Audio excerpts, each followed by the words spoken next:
and when we're ready.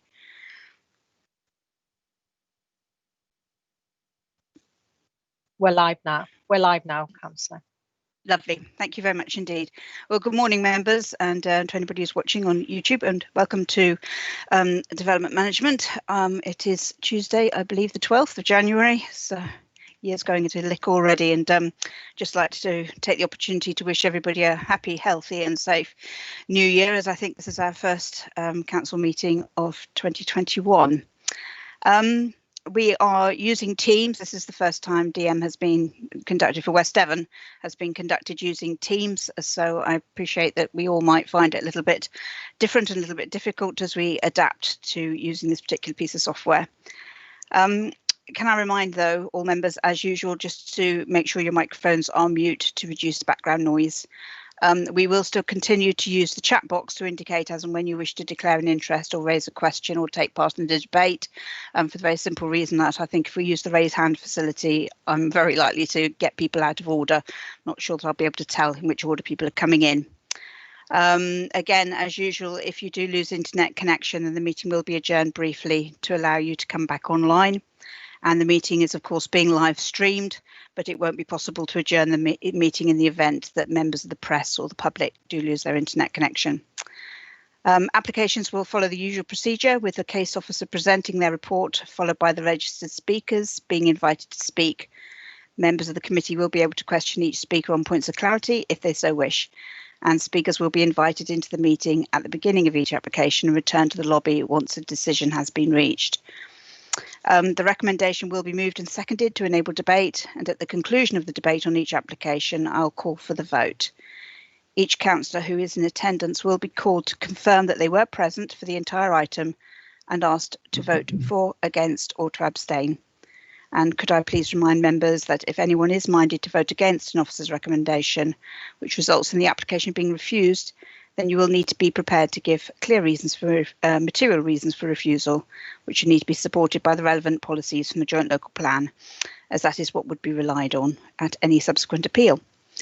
If any member has a disclosable pecuniary interest, then you will need to leave the meeting for the duration of the relevant application, and we will be required to disconnect from the call. You will be invited back to the meeting once the application has been determined. Could I please remind members to remain focused on the application being considered, keep questions and comments short and to the point. The minute taker will find it harder than normal to identify who is speaking and what is being said. So please do speak clearly and at a reasonable pace. When an officer wishes to speak, they will indicate using the chat facility. So I'm now going to ask Mrs. Young to take the roll call to ensure that all can hear and be heard, and to confirm the meeting is quorate. And after that, I'll ask her to advise the committee of the officers present and their role. Thank you. Over to you, Ms. Young. Thank you, Chair. So following the Chair's comments, can you confirm that you can hear and that you are here? Councillor Cheadle, please. I'm here and I can hear. Thank you. Councillor Crozier. Councillor Crozier, you're on mute. I'm here and I can hear. Sorry. Thank you. Councillor Hipsey. I'm present and I can hear you. Thank you. Councillor Mott. Present and can hear. Thank you. Councillor Moisey. Moyes, actually. Sorry. Present and can hear. Thank you. Councillor Pearce. Present and can hear. Thank you. Councillor Ratcliffe. I am present and can hear. Thank you. Councillor Enders. Yes, I'm present and can hear. Thank you. Councillor Vachon. Present and can hear. Thank you. Councillor Yelland. I'm present and can hear. Thank you. Thank you. If you'd like to introduce the officers as well, please. Thank you. Yes, the officers we have today are James Felton, who is the solicitor, and I am acting as clerk. I'm Janice Young. We have members of the case officers for the applications, and it is also being streamed live. The Democratic Services Manager is also present, and the Pat Weimer, who is the head of DM Services. Thank you, Chair. Lovely. Thank you very much. I apologise, I keep probably looking up to the right, but that's where my monitor is, so I can actually see people. OK, so we will now move on to the agenda, which is item number 1, apologies for absence. Do we have any, Mrs. Young?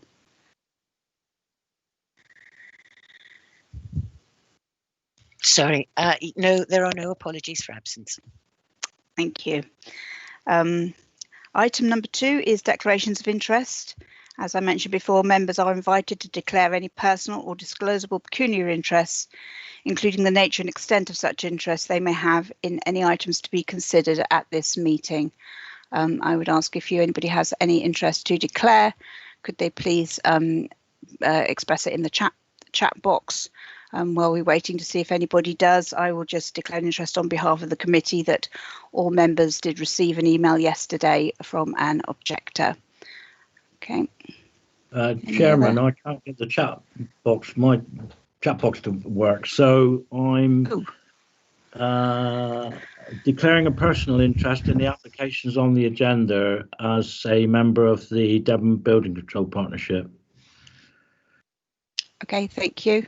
I think it's under where it says conversation, the second button in from the right at the top, run along the top. It says conversation as far as I can tell. It's for future reference. Item 3 is items requiring urgent attention. The only thing I think I would comment is there was somebody did comment about the fact of a member of the public expressed some concerns that the letter that they received inviting them to comment on an objection or comment on an application, they didn't realise that there was a time frame because they had to look through the letter itself to find the deadline. I have asked for a copy of the letter and I can confirm it's a single A4 sheet, and the very last paragraph does actually state that if someone wishes to speak at the committee, then they need to contact Democratic Services by 10 o'clock on the Thursday prior to the Development Management and Licensing Committee meeting date. As chairman, I am satisfied that actually that is reasonable.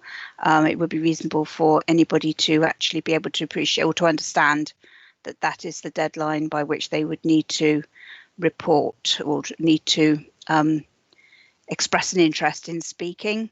I just wanted to reassure members that the information is clearly there. Yes, there is further information that they can click on the website, obviously, to look through. But in terms of registering to speak, it is clear on the letter when that needs to be. Okay. So moving on to item 4, which is the confirmation of the minutes which were held on the 24th of November 2020. Anybody got any errors or omissions or wish to make any comments on page 1, page 2, we've got page 3, page 4, page 5. Is everybody happy that I sign them as a true and accurate record at a later date? There is nothing coming up in the chat box, then we will take that as everybody's happy with that. Thank you. So item 5 is planning application. So we now move to application 2205-20 FUL, which is the stables at East Bowland Farm, Oakhampton. And that can be found from page 7 on your agenda. And I will hand over to the case officer, Ms. Clark. Over to you. Thank you. Thank you, Chairwoman.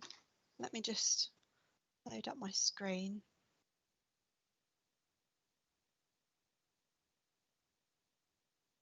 Lovely. Can you all see that? That should be presenting now. Yes, that's fine. Thank you. Great. Okay, so firstly, a number of updates for the committee before I begin my presentation. So a revised noise management plan was submitted by the agent on the 21st of December 2020 to support this application. And this revised plan is identical to the previous noise management plan, apart from the amendment to page 5, which has altered the hours of operation of the dog training use. So these hours of operation now reflect the currently approved hours of operation on the other outside training ground, unlike the original submission version, and they reflect the hours of operation recommended in condition 5.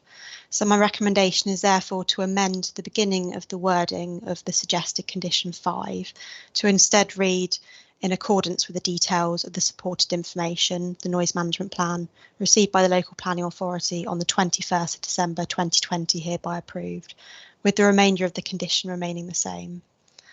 I would also recommend that condition 9 is amended to remove the last line, which reads, notwithstanding the hours of operation as amended by condition 5. So my second update is that one additional letter of objection has been received following the writing of the committee report. This representation is from Joanna Stone and was uploaded onto the website on the 17th of December, where it can be read in full. The majority of the representation highlights concerns with the proposal, which are already covered by other objections and are noted within the committee report.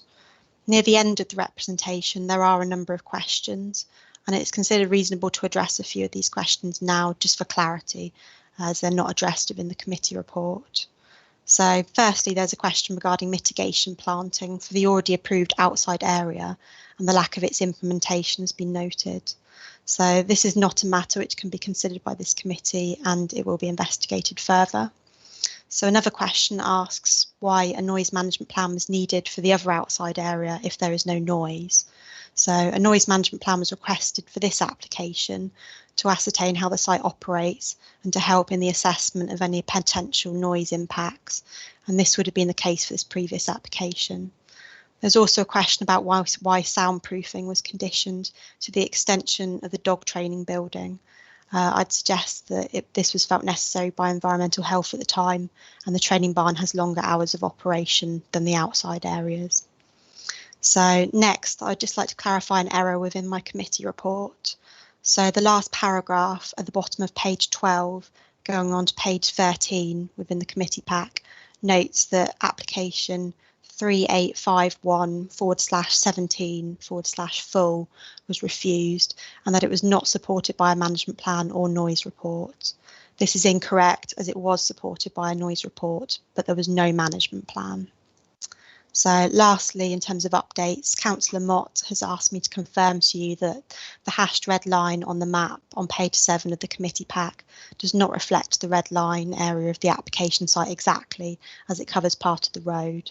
So just to confirm, the site location plan submitted in support of the application does accurately depict the site. Okay, so just moving on to the application presentation now. So the application site is East Bowland Farm, which is a former agricultural holding that has a number of residential units and holiday cottages, and it has an associated dog training business.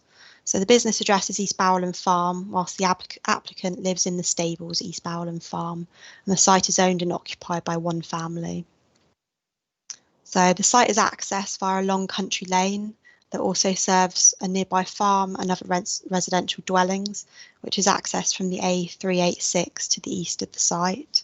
So if you can just see my cursor, that's the A386 running along to the east, and then this is the sort of narrow access lane over here. So there are no specific landscape designations, but the site is located within open countryside. So the proposal seeks to change the use of an existing agricultural field to a mixed use of equine and dog training. A stables with capacity for 3 horses is proposed, measuring approximately 21.3 metres by 5 metres with a maximum height of 3.25 metres.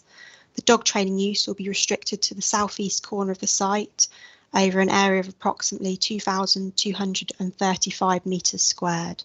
So the dog training and paddock area is just this area here. So moving on then, this plan on the screen shows the proposed elevations and floor plans of the stable block.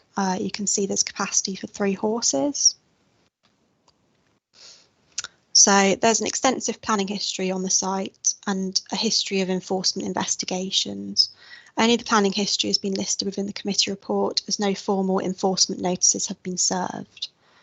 So the committee report goes into further detail about a number of these previous approvals and refusals across the wider site. The plan on the screen at the moment shows in red the area of the existing approvals for the dog training use on the opposite side of the road from the current application site. You can see in the left-hand image that there's an existing training barn, which is approximately 1,280 metres squared. So that's just this area here, which is labelled as existing barn. And then there's an adjacent area of outside training, which is approximately 4,300 metres squared. So that's just this area above the training barn. So the plan now showing shows the area of land, of outside land, refused permission to change to a dog training use. The reason for refusal was on the basis that the proposal would have a significantly adverse impact on the amenities of the neighbouring residential properties by virtue of noise and disturbance. This application was supported by a noise report, however no management plan was submitted to support this application. You can see it within the context of the current application site across the road, which is sort of partly shown here and in blue. So the following map highlights in yellow the nearest unconnected residential dwellings to give an idea of the proximity. The nearest residential property not linked to the site is Bowland Cottage, and that's located to the west of the application site, with a distance of approximately 73 metres between the closest point of the application field and the dwelling, and approximately 26 metres between the closest point of the application field and the end of their garden. So that's Bowland Cottage there, and the application site is here. So the following a number of photos of the site just to provide some context. This image is taken from the road opposite the public right-of-way at the western corner of the site, with the application field to the right. So the next image is taken from the same location and is looking up into the site. So the left of the image includes the adjacent two barns, which currently been converted to residential use by the applicant, which you can just see there.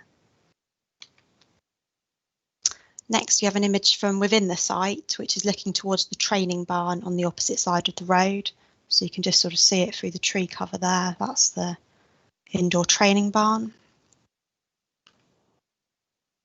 And then lastly, the left-hand image is taken from within the site towards the western corner of the site, whilst the right-hand image is taken from within the site towards the two barns being converted to residential use, roughly where the stable will be located.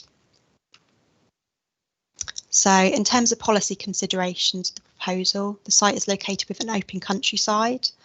The use of the field for equine use and the associated stables are considered to accord with policy TTV 28 of the JLP. The use of a section of the field for a mix of equine and dog training use is considered to accord with policy TTV 26 of the JLP. It is noted that there's an area of approximately 5,580 metres squared on the adjacent site used for dog training both inside and outside, and that the additional area proposed for overspill training will result in an approximate total combined area of 7,815 metres squared. The justification for the additional area given by the applicant is to assist with social distancing during COVID-19 and to help with the training when it is useful to separate dogs. It should be noted that the dog training use on the application site has already been taking place under the temporary use legislation. However, there are allegations that the temporary period allowed has been extended, and this was investigated by the enforcement team prompting this application. So as the use relates to an existing use on the adjacent site and will be used in combination with the equine use, the proposal is considered to accord with policy TTV 26. The environmental health section has considered the representations received, including the noise impact technical review, which was commissioned by one of the objectors.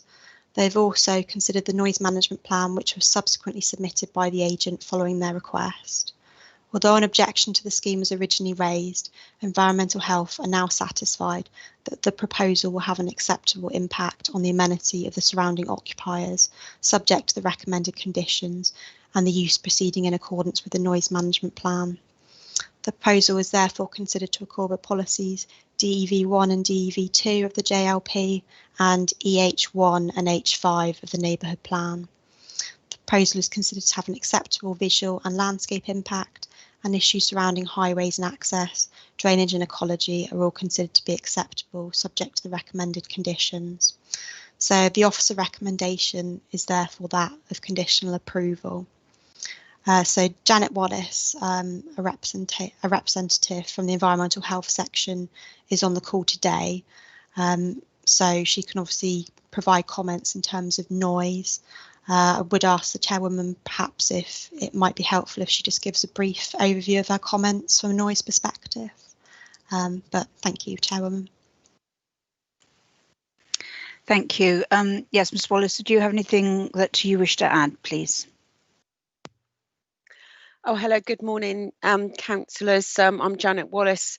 I'm a contract environmental health officer currently helping out the environmental health team while they've got some staff shortages.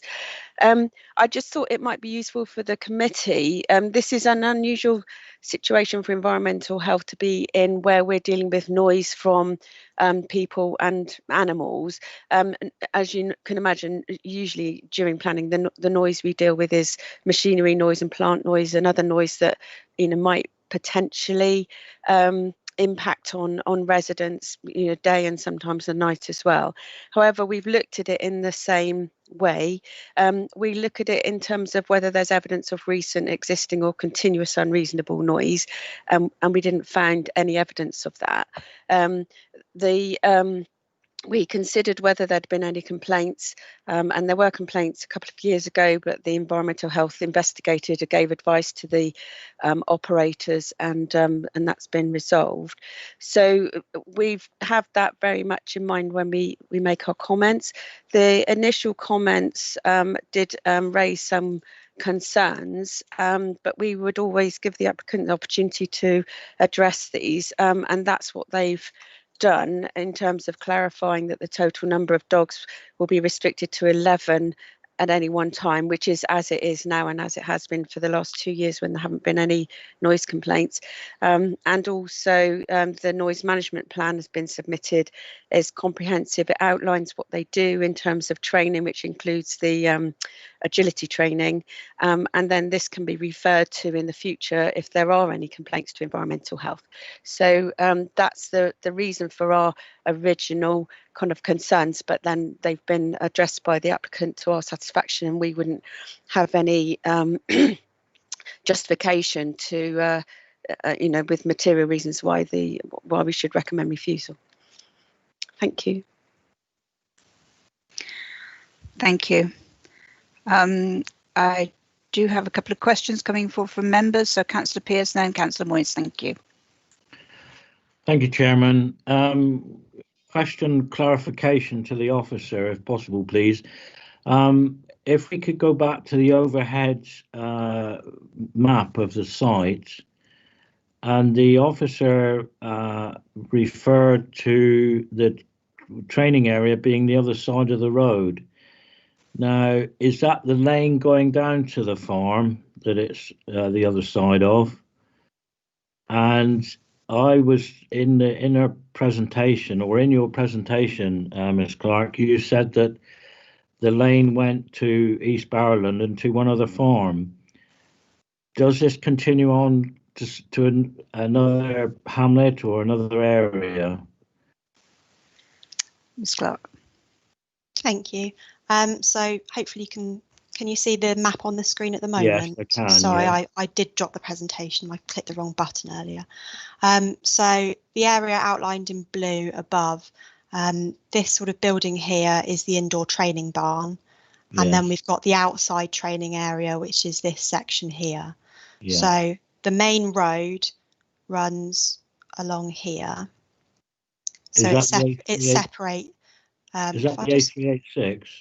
No, so that's No, it's a small sort of country lane. Sorry, so the A386 runs just to the right hand side to the east, so that runs along here, and then to access the site you come down a country lane, so you get the access from the A386, you go down this lane, and then you have East Bowland Farm with the training barn, which is here, and the outside training area above, so you have that to the north of the lane. And then the application site is separated from this by the country lane, which runs along here, and this is the application site here. So the road does continue on, but it then stops and becomes a private road, and that leads on to, I think it's West Bowland Farm, which you can see over here to the west, and there's a number of other residential properties which are sort of indicated here in yellow. Okay. Hopefully, does that clarify? That's fine. Yes, I was just, it was the referral to the road, to the training area being the other side of the road. Yeah, And sorry, that wasn't clear. Yeah. Okay, that's fine. Thank you for that clarification. Thank you. Thank you, Chairman. Thank you. Thank you. I have Councillor Moyes and then Councillor Cheadle. One or two, I'm afraid. Can you just confirm the sizes of the stables in yards as opposed to metres, because they seem rather small? I've only got it in metres. If you can bear with me, I can do a Google Translate. Let me just...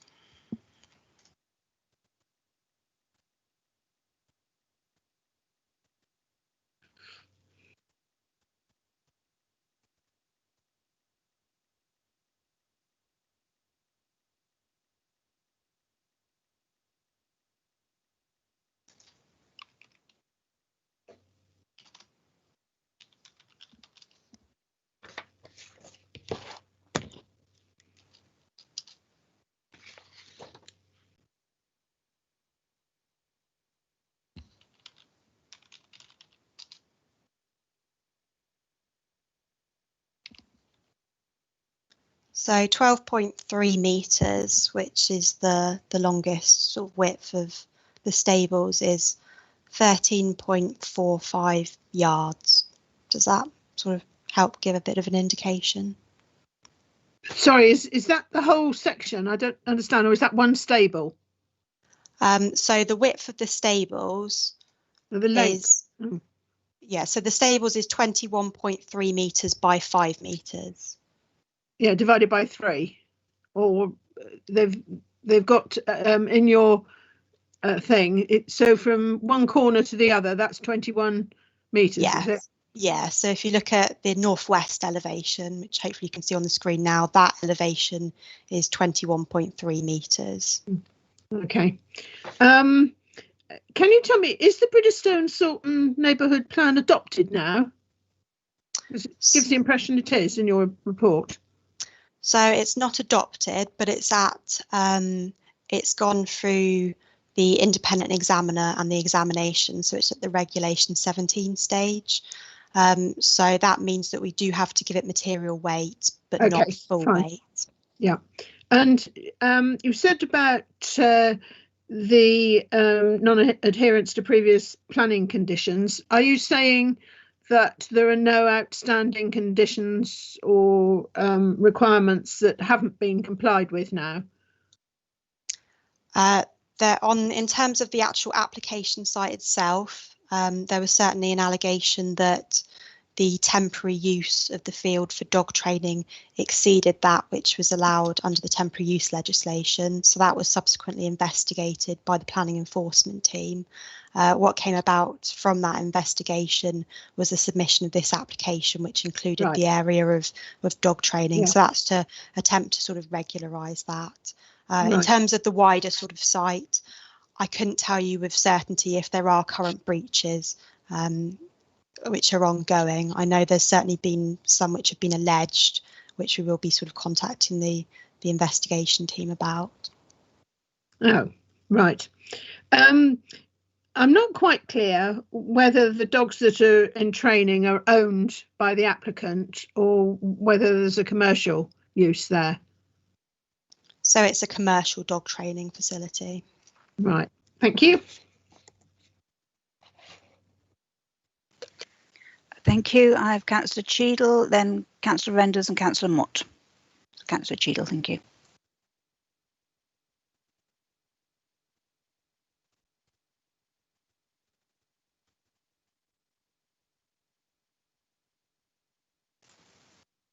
Councillor Cheadle, you might be on mute, seeing as we can't hear you.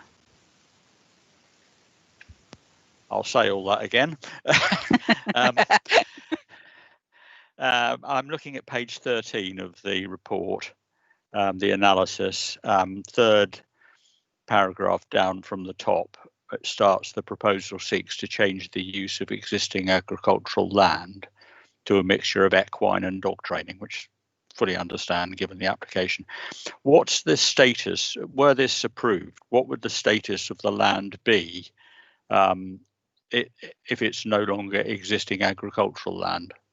Would it be considered brownfield? So it would be just given the use class, which is the mix of the equine and the dog training facility. So there is a particular classification for that, is there?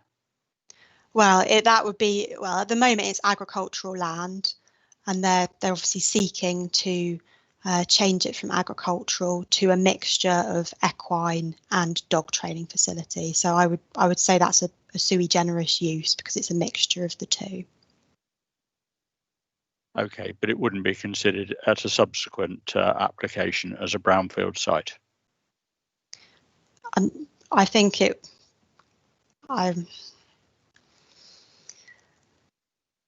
Is this one for Mr. Wyman, maybe? Yeah, I mean, Mr. Wyman.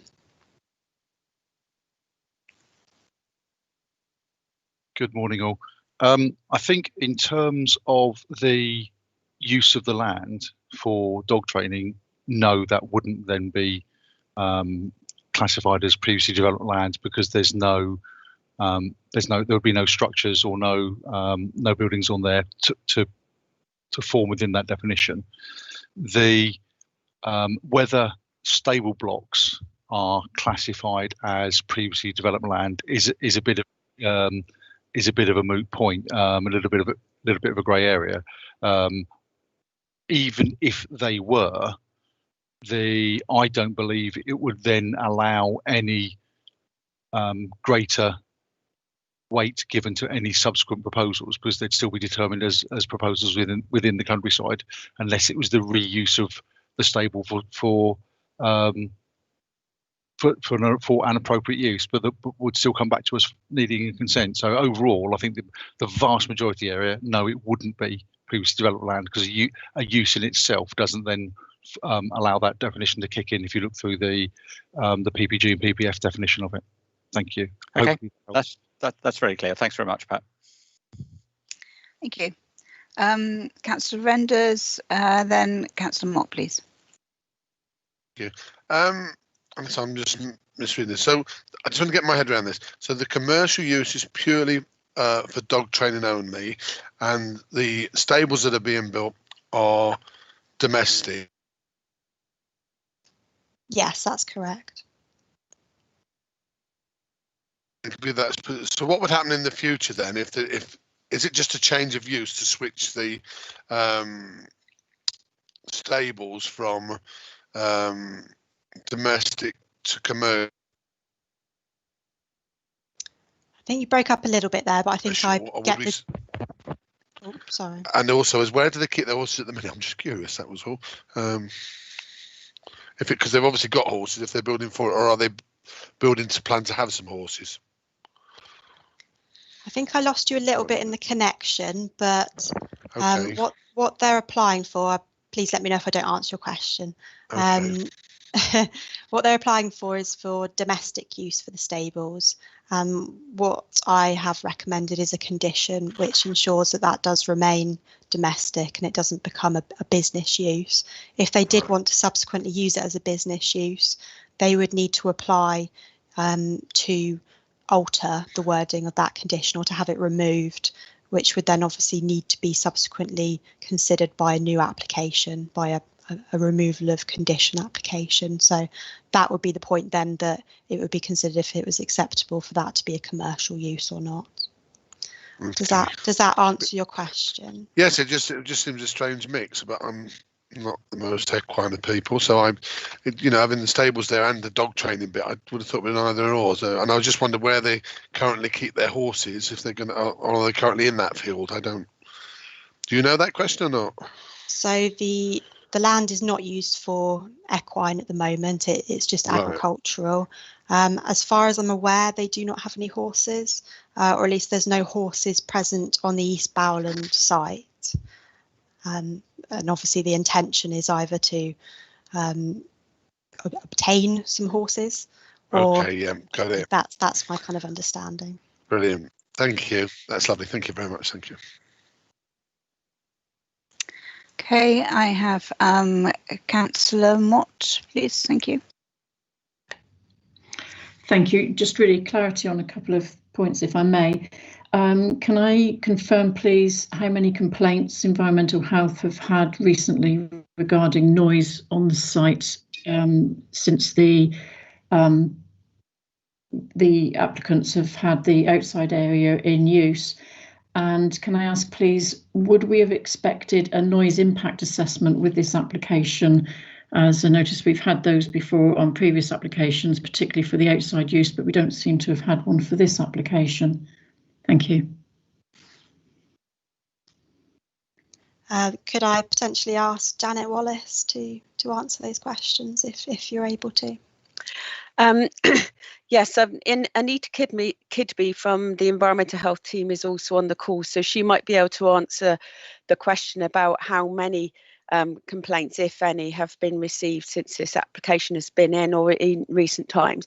My understanding is that there haven't been any substantiated or justified complaints. I think there was a contact with Environmental Health around September, which was about the same time as this application was first being considered, and the dog training was added, in which case the Environmental Health team decided the best thing to do would be to kind of continue through the planning process. Obviously, the residents have had opportunities to make comments via the planning process with substantiated noise complaints, diaries and things like that, and there weren't any. There were some general comments that that noise could be heard, but it wasn't evidenced at all. What the other question, could you just remind me what it was?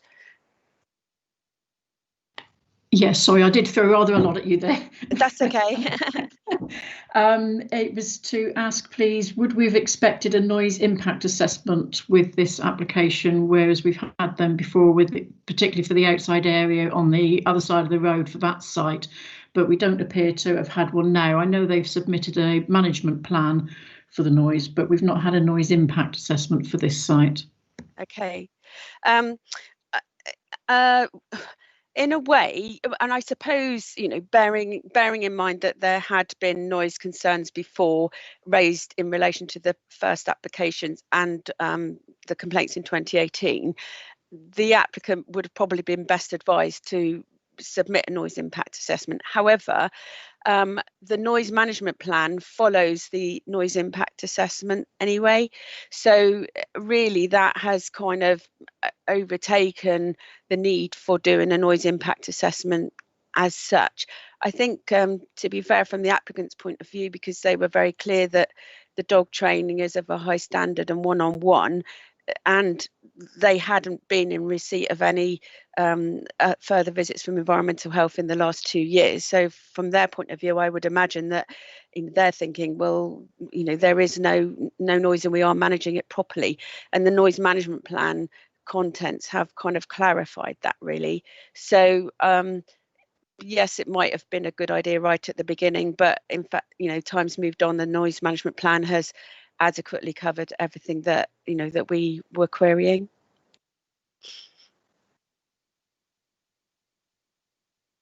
Thank you.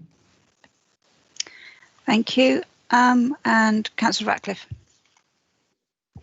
Thank you, Chairman. In the officer's report, it refers to existing public car parking. And the first question is, can the officer please advise the location on the site location plan? And do we assume that the public attending the courses will walk from that location to the proposed paddock and dog training? Thank you. Thank you. So the existing car parking which serves the dog training facility is located here. within the blue line. So there were concerns with the temporary use of the field for dog training, that there was car parking taking place within that field. They have confirmed within this application that there will be no additional dogs beyond the 11 which is already approved. So this is not going to result in any additional traffic generation by the proposed additional area of dog training. So it's considered reasonable that they would still be expected to use that car parking area.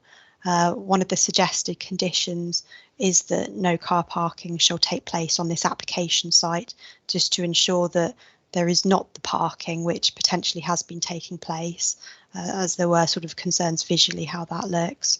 In my opinion, the sort of distance between this car parking area and this application site is very short. This is all sort of private, and then you've got the sort of narrow country lane. So in my opinion, it's acceptable to be walking between the two areas. Thank you. That was most helpful. Thank you. Councillor Pearce. Thank you, Chairman. Ms. Clark, I have a question actually about the times of the business taking place, because when I read your conditions at item 5 or condition 5, it seemed, perfectly reasonable what the content of that condition was. I'm concerned now that with your comments this morning that you are relaxing those for the timing to be as the operation runs now, which I believe or understand is from 7 o'clock in the morning until 10:30 at night on every day, 7 days a week. Can you please confirm that I am correct in my understanding of that? So no, I'm afraid not quite correct. So there's a few different operations in terms of time. I think the times which you're referring to relate to the barn. So that's got extended hours. The hours which this application proposes mimic those which have been agreed in the outside dog training area. So the existing outside dog training area and the proposed outside dog training area will have the same hours of operation, and the hours of operation are still as suggested in that condition. There was just a bit of confusion because the original noise management plan which the applicant submitted included a wider scope of hours. And in the application for the outside dog training area, those hours were not considered to be acceptable, and a condition was added restricting it down. So my condition simply sought to mimic the hours already agreed in the outside training area, and they've provided the revised noise management plan just to confirm that they are happy with those shorter hours. So it's not going on until the sort of 10 o'clock sort of time limit. It is 8 a.m. till 8 p.m. Monday to Saturday, 10 a.m. till 4 p.m. on Sundays, with a maximum of 3 hours of training classes taking place on Sundays between the hours of 10 a.m. to 4 p.m. Okay, that's fine. Thank you very much for that.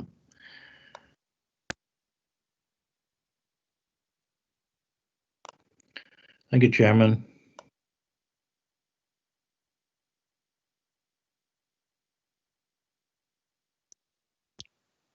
Chair, I believe you're on mute.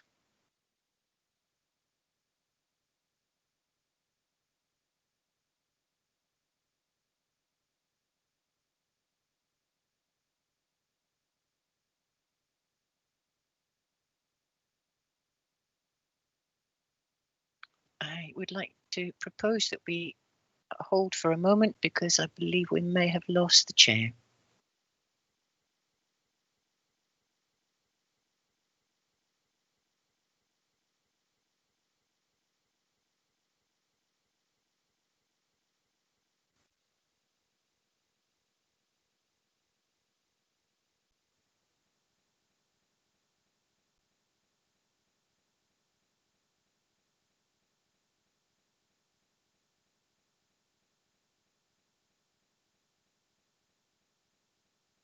if I can ask for your patience, we are trying to get the chair back on the line.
Thank you for your patience. Shouldn't be much longer.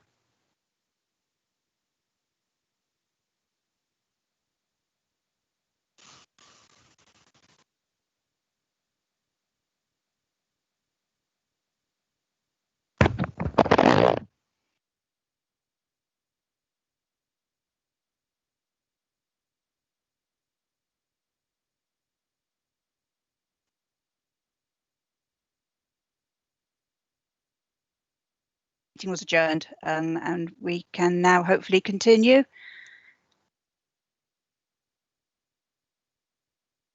Thank you, Chair. Happy to continue. Thank you very much.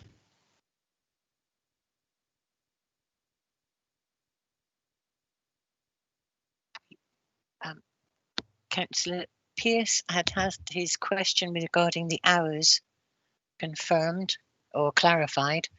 Yes. Thank you, Chairman. I've finished my, the officer has answered my question. Thank you. Lovely, thank you. I have lists. I have Councillor Vachon, Councillor Mott and Councillor Moyes waiting to ask questions, I believe. So Councillor Vachon, please. Thank you, Chairman. My question is regarding access to the proposed field, to the proposed paddock. I've noticed, obviously, that the new stable block is going into that field, and there appears to be a fence which runs splitting the field into two parts. Now, existing access, I'm presuming, from the lane is to the small blue section at the top end there. So is it proposed that there'll be a further access from the lane into this new section to the north of the paddock, or are they going to just use the existing access and through the bottom field into the bottom south part of the field into the north part of the field?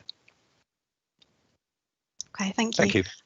So there's currently a sort of pedestrian sized gate, which is, hopefully you can see my cursor, which is roughly about here, which is opposite the access to the main sort of East Bowland Farm sort of site to the north.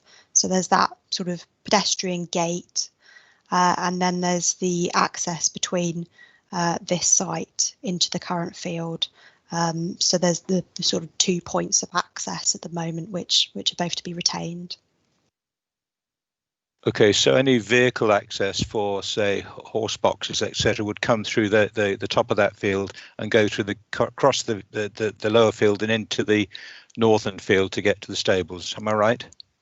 So there's a vehicle access here. So I would imagine it would travel through that part of the site to reach the field if, for example, it was a stable box. Yes. Okay, thank you. That's very clear. Thank you. Thank you, Chairman. Thank you. Councillor Mott, then Councillor Moyes. Thank you. Can I just get clarification, please, on the hours of training use? Because you say training use, so I assume that that is for any commercial lessons that are being carried out. Does that also include if, for example, bearing in mind that there are effectively 7 residences within that area of East Barrowland, if people that are staying there on holiday, for example, if they're exercising their dogs, is that included within the 3 hours maximum on a Sunday and within those training hours, please? So I would consider that if it was someone staying, for example, as a holiday let, I would consider that to be a commercial use. So in my opinion, that would be covered by the restriction. Thank you. And for further clarity, because obviously the applicant have several dogs of their own, would their training be included within that time, please? I think the wording of the condition relates to the sort of commercial use of the site for dogs and dog training. I think it becomes a bit more sort of on balance if you're sort of talking about just having applicants' dogs on the site. I think if they were using it for training purposes, then that would fall within the restrictions. But if, for example, it was if you were just having the dogs on the site whilst you were using the sort of equine sort of side of things, then I don't think that would be covered within the restrictions. But the proposal is to use the site for the mixture of the equine and the dog training facilities. So that is what they're proposing, and that is sort of what's sort of limited as such by the conditions. Anything that sort of is beyond that would be beyond necessarily the scope of any forthcoming consent. So I think it would be covered, particularly sort of, I think any noisy aspects, sort of, for example, like training, would be covered by that condition. Thank you. I just wanted to be very clear for everybody what was actually proposed and covered by the limits of the hours. Thank you. Mr. Weimer, did you want to come in? Yes, sorry, Chair. Thank you. I just to confirm, I absolutely agree with Ms. Clark's view here that the condition specifically relates to training. So if the applicants were walking or informally exercising their dogs on that on the application site, if it was approved, then I don't believe that activity would be caught by the condition. In the same way that any landowner can walk across land, walking their dogs without falling foul of the planning regime. But if they were formally trained, if they were actively training dogs on that area, then I think it would be caught, whether it was their dogs or dogs that were brought in as part of the business. Thank you. Thank you. Councillor Moyes. Yeah, firstly, we had a photograph of the field and there was a blue pipe sort of sticking up at a few feet above the ground. What was that for? There. Is there a hole under it? What is it?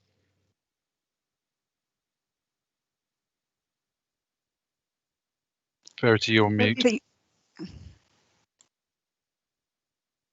Sorry, everyone, you missed my missed my comments. So it has been looked into by planning investigations, as there were concerns that there was sort of digging and trenching being undertaken. It was confirmed by the applicant when the investigations looked into it that I believe it was for a utilities company. They were putting in some sort of associated infrastructure that didn't require consent. So our planning investigation team was satisfied that no breaches of planning were occurring in terms of trenching and potential works that had happened in that corner of the site. So it's going to stay there, in other words? I think all the works which have taken place by the utility company have taken place now. I couldn't tell you for certainty if that small area of blue pipe is still present on the site. Obviously, it was there at my time of the visit, but following my visit, Pat suggesting I ask the applicant. So, second one, I understand that the new stables, are at the top of the hill and would stand out somewhat. Is that correct or not? So, let me just show it to you. So the stable block is located here. My opinion, particularly when viewing it from the public sort of vantage points, there's the public right of way which runs along here, which is where I tried to take one of the photos from, stood in this sort of location.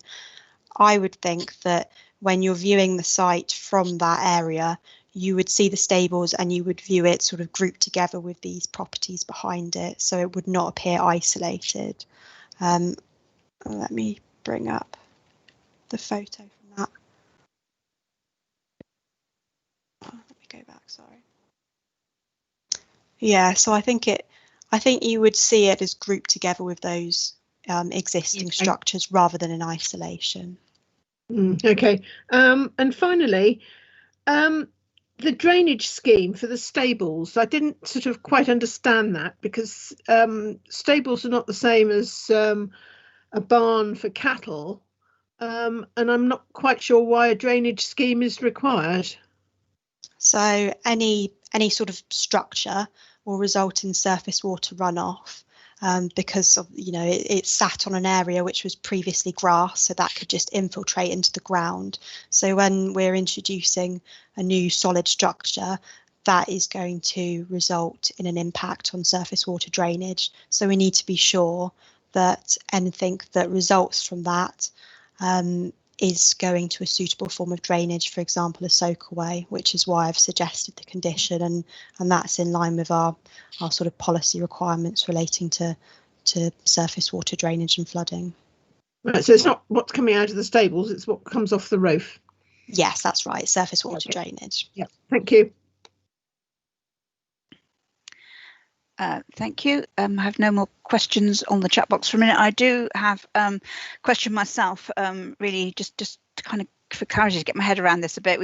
While we've talked a bit about the actual operational hours, I'd like to ask you some questions regarding the condition for a maximum of 11 dogs.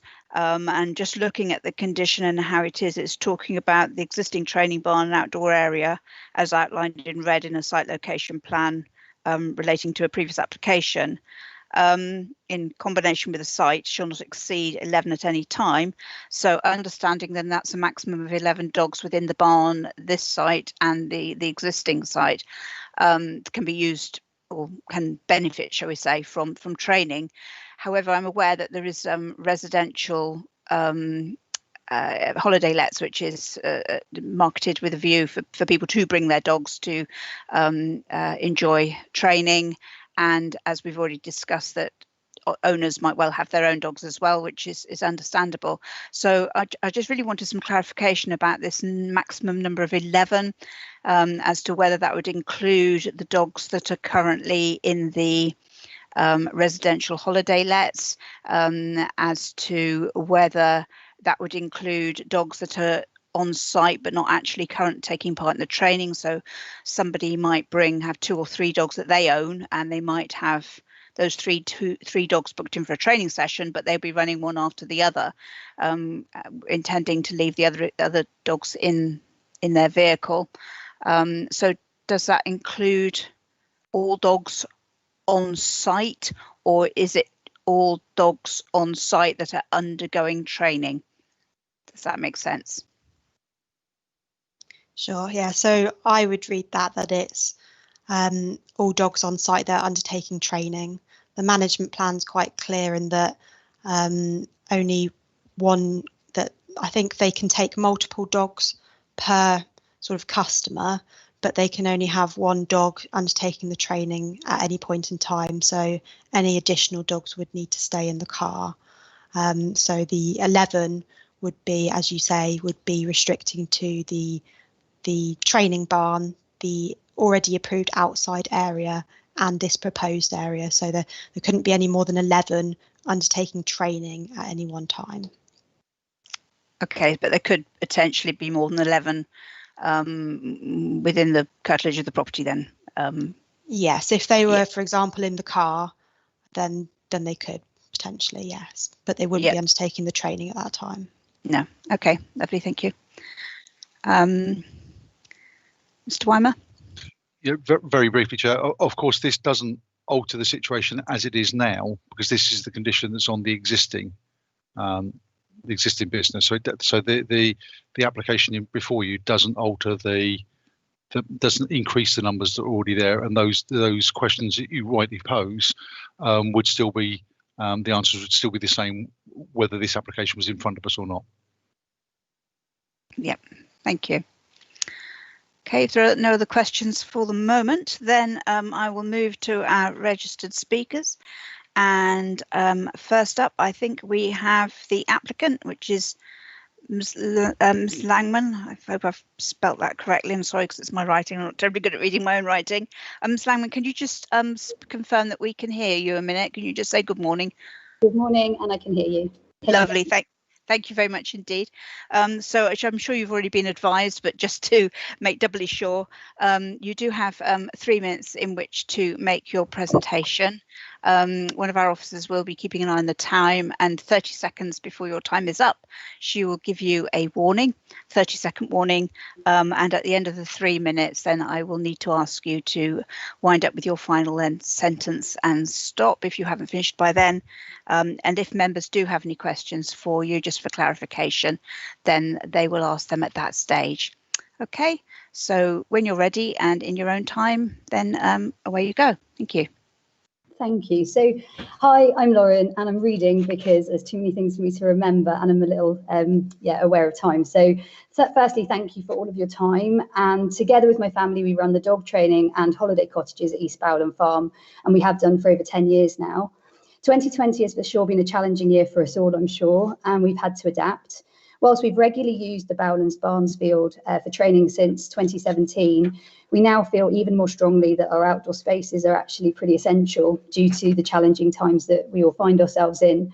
The Planning Officer and Environmental Health have both recommended approval. However, I understand Councillor Mott raised concerns which I'd like to address and hopefully resolve for you all here today. And of course, I welcome any questions. So, as we've heard, the Planning Officer said a mixture of equine and dog training use on the site is considered acceptable and in accordance with policies DEV 26 and DEV 28. In addition to what Environmental Health have suggested, I can confirm there will be no increase in noise. And I know this because we're not applying to increase the number of dogs. In fact, the same number of dogs, but over a larger area should reduce any perceived intensity of noise. As acknowledged by Mr. Weimer a second ago, we can train 11 clients currently, and I feel at the moment it's really important to have the flexibility to split. It allows greater distance for both a practical training reason. As a trainer, I know this is important, but additionally, regarding COVID, where splitting has become both essential and necessary. So the use of our indoor space, for example, has sadly been frequently out of bounds in the last year and is currently out of bounds. This has really highlighted the importance of the outside spaces we use and the separation that they provide to safeguard both ourselves, our trainers, our customers. We employ over 12 people locally. We use nearby services. We've created many new jobs and they're sustainable in the area, and we want to keep our diversified business thriving. Having two clearly defined outdoor spaces has been a lifeline over the last year and has also allowed us to keep all of our trainers in work. The training site is largely used for training pets. Barking is just not compatible with our clients' needs or ours. We work together really hard to train dogs to be well behaved, and quiet is actually the goal, so we don't want barking dogs. I'd also like to confirm no noise nuisance has ever been found here. As acknowledged, we've had environmental health noise assessments and we've carried out our own, and no noise nuisance has ever been found, nor will it be, because the site is simply not noisy. To satisfy concerns, I can ensure this site adheres to a really comprehensive management plan, which was drafted through consultation with Environmental Health and the LPA. And this proposal simply to allow us to regulate the use of a piece of land as part of our existing business. There's no change in numbers, no increase in the number of days, and no change in times. And on multi-occasions in 2020 and 21, we've had government guidance which has prevented any indoor training or groups of more than 6. Therefore, we feel the outside space allowing separation is vital going forwards to future-proof our business, and especially when livelihoods are at stake. Thank you for your time, and I'm happy to answer any questions. Thank you very much indeed. I think that was probably pretty much spot on the 3 minutes. Well done. Thank you.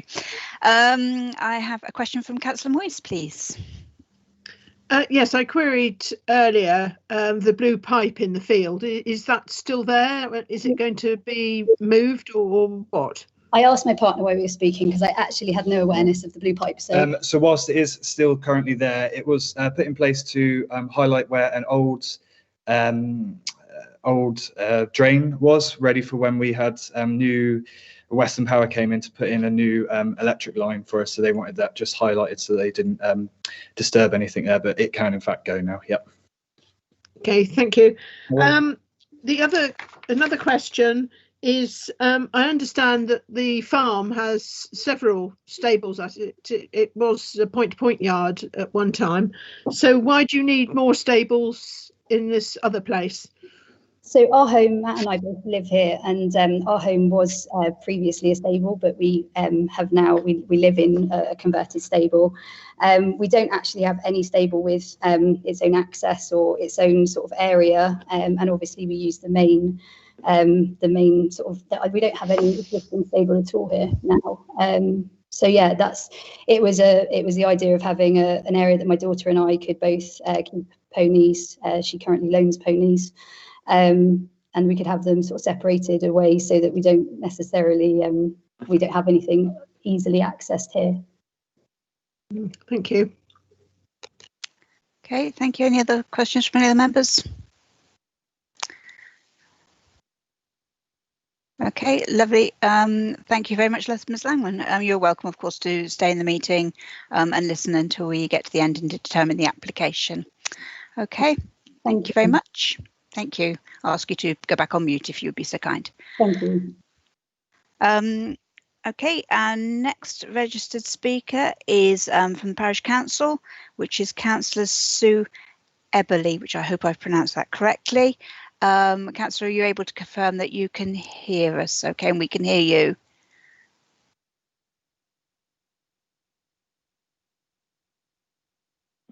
Can you hear me? I can hear you now. Lovely. Thank you very much.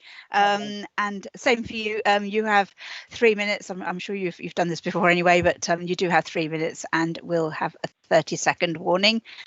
Okay. And before I start, because my presentation's in video form, just as well, sort of communication problems.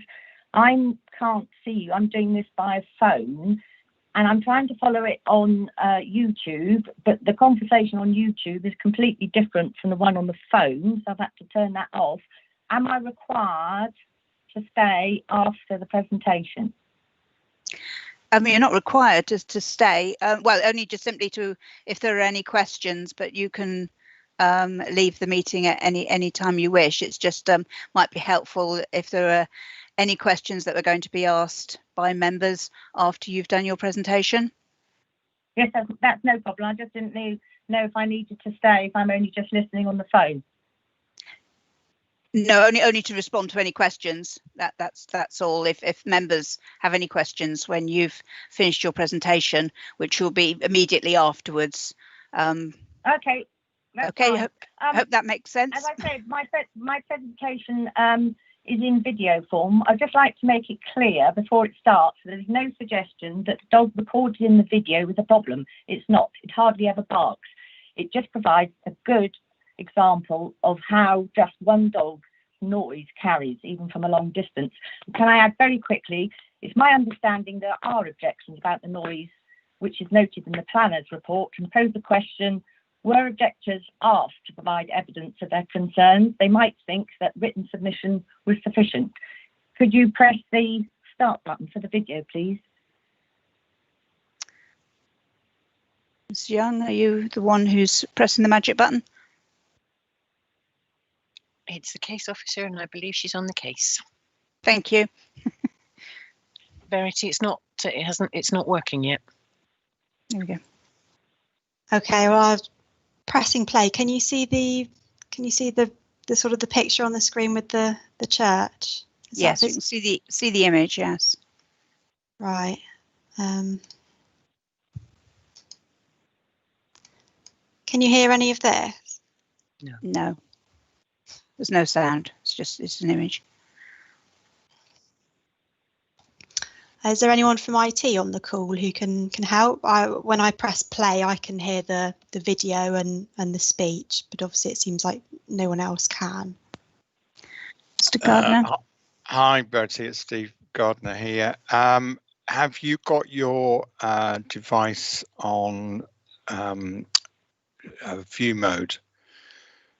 Are you playing this through a PowerPoint, or are you just playing this as a standalone video? Yes, I'm playing it through PowerPoint. That was where it was attached. If you click on the view option across the top.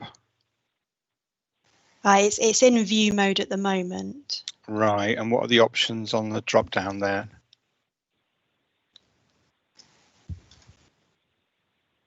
It doesn't come up with a drop down. Do I need to come out of the presentation? Yeah, I would. Yeah, come out. Chair, can I suggest we possibly take a 5-minute break to get this resolved? Will it take that long to get it resolved? I'm just minded of time. We've got the next application due to start. Verity, if you do, I think it's reading view. Reading view, yeah. That was what I was on before. Yeah. Okay, and then skip to the video and then press play and see if that produces sound.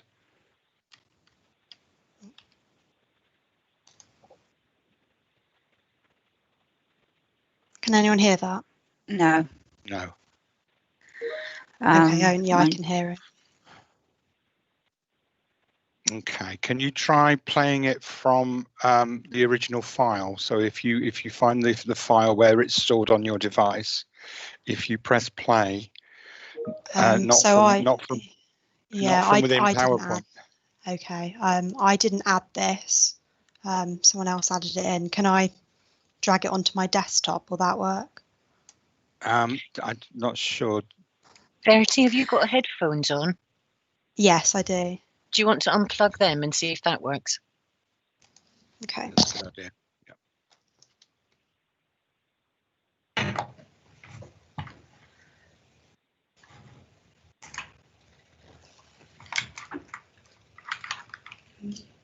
No, we've still not got any sound. No, I don't think that's... Okay, I think we will need to adjourn for a few minutes just to allow Mr. Gardner to work with Ms. Clark to resolve the situation. So we will have a 5-minute adjournment. And if we can be, back here it's 10:44 according to my clock now. So if we say 10:50, okay. Then, and if I could ask members just to keep the microphones and videos off, please. Okay, thank you very much.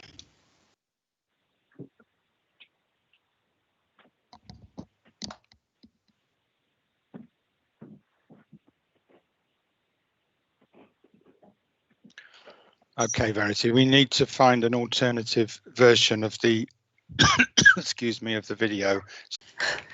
Can't hear it play. Can you hear me still?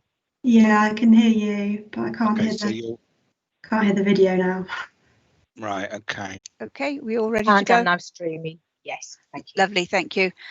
Before we just take the roll call to confirm everybody's back and has seen the video, I'm going to ask Mr. Felton just to explain the reason for the delay. Thank you, Mr. Felton. Thank you, Chair. There were some technological issues with the presentation, and it was unable to be viewed publicly by members of the committee and all those present online.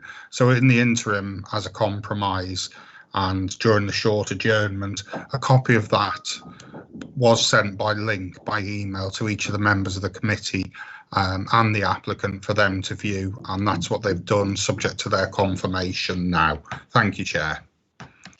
Thank you, and you confirm that a copy of the application has been sent to the objectors that was registered to speak and to the applicant as well. Can we confirm that, please? I can confirm that it has gone to the applicant and the parish chair, but I'm not sure I have the email address yet for the objector. Okay, just for clarity for anybody who's watching on YouTube, there isn't a right of reply, so to speak, but it would just be in the interest of transparency. So all parties will receive a copy through email. Ms. Young, can I ask you to take the roll call and just to confirm from each member, please could you state confirming that you have seen and heard all of the clip? Thank you. Thank you, Chair. Councillor Cheadle. Yes, I'm here for the clip. Thank you. Councillor Crozier. Yeah, I'm here. I've seen the clip. Thank you. Thank you. Councillor Hipsey. Yes, I'm here and I've heard the clip. Thank you. Councillor Mott. Thank you. I'm here and I have seen the video in full. Thank you. Councillor Moyes. I'm here and I've seen the video in full. Thank you. Councillor Pearce. Yes, I'm present and I've heard the video in full. Thank you. Councillor Ratcliffe. Yes, I saw and heard the video in full, and I am obviously can hear now. Thank you. Thank you. Councillor Enders. Yeah, still here, and I heard the video in full. Thank you. Thank you. Councillor Vachon. Yes, still present and heard the video. Thank you. Councillor Yelland. Present and confirm I have heard the whole video. Thank you. Thank you, Chair. Thank you. So carrying on with the agenda, normally after the parish council has made a representation, then there's an opportunity for members to ask questions, and Councillor Moyes does have a question, please. Yes, is the parish council aware of any horses on this site at any time in the current ownership?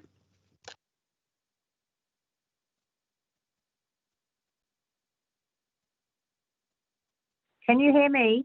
Yes, we can hear you, yes.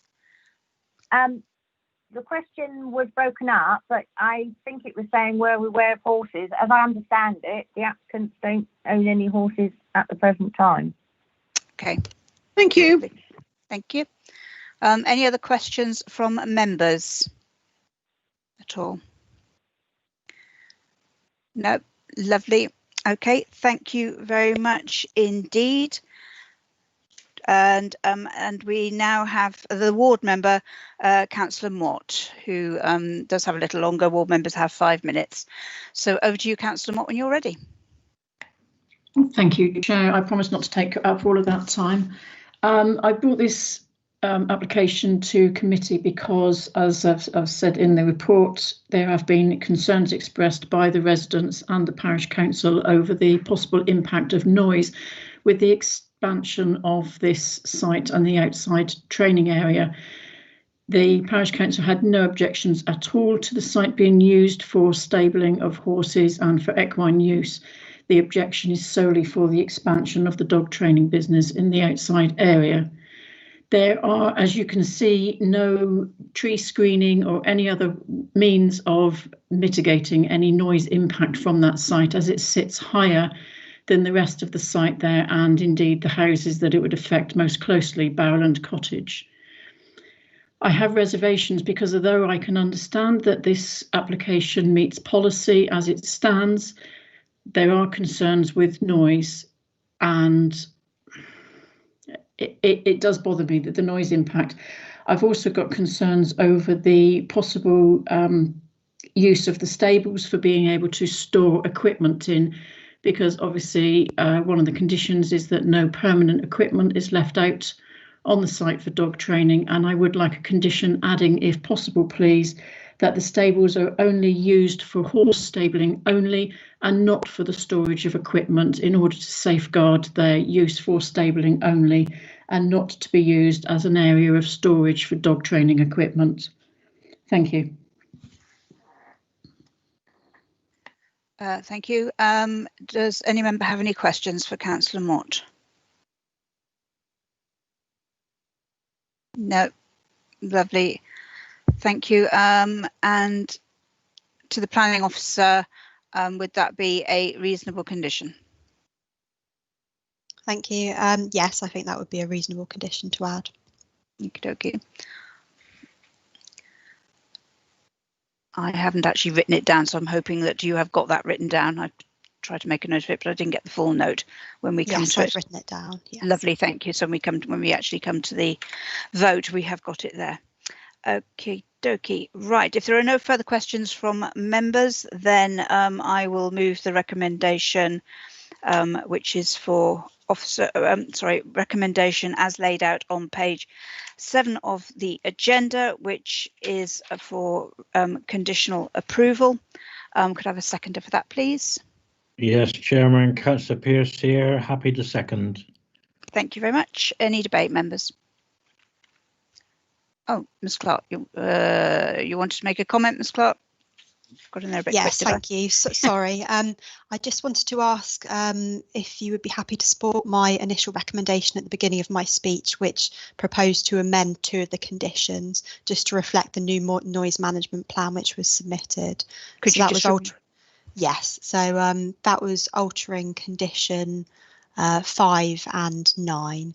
So condition 5 would be altered. So rather than it saying notwithstanding the noise management plan, it would instead read in accordance with the details of the supporting information noise management plan received by the local planning authority on the 21st of December 2020, with the remainder of the condition remaining the same. And then condition 9, if we could just remove the last line, which reads notwithstanding the hours of operation as amended by condition 5. Thank you. As the proposer, I'm happy to go with that. Councillor Spears, as a seconder, are you happy with that? Yes, Chairman, I am. Sorry, I couldn't get my mute button to work. I know it's harder to unmute on Teams than it is It on Zoom. is. That's right. Thank you. Anyway, yes, I'm happy to second that, Chairman. Lovely. Thank you. So I have 2 members who wish to speak in debate so far, Councillor Moyes, Councillor Hipsey. So Councillor Moyes, to you first. Yeah, I'm just uncomfortable about this whole thing.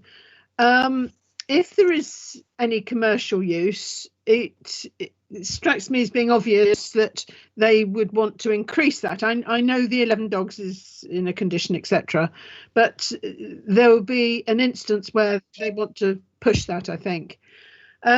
We've had lots of complaints from neighbours and the parish council, with different views from the applicant, obviously, over a long time. It's not a one-off, it's a long time. And are we convinced that any conditions will be stuck to? The noise levels, the dog that was so-called barking, that was a yappy sort of excited bark. I think people can put up with a dog barking, but not that sort of noise that will presumably exist through the whole of the training process that goes over jumps or whatever it does. I agree that with Caroline's point that there should be a condition about the stables not being used for storage. Thank you. Thank you. Councillor Hipsey and Councillor Ratcliffe. Thanks, Chair. We've heard that the parish council are not keen on this application. We've also heard that there has been a bit of a history of non-adherence, and there are 5 letters of objection, all of which concern me somewhat. The original statement by Environmental Health stated concerns on the 26th of October, although I understand that they have been largely addressed by the management plan, which I think is generally well written as far as I'm concerned. I would, however, have preferred to have seen that management plan informed by a formal noise impact assessment, so we get a little bit, maybe a little bit of objectivity into this. Speaking as an acquisition, I'd say that dog barking is acknowledged as an intermittent or impactive sound, and as I think it was Janet said, unlike machinery noise, which very often can be tolerated for periods of time, this sort of continual, I think Councillor Moyes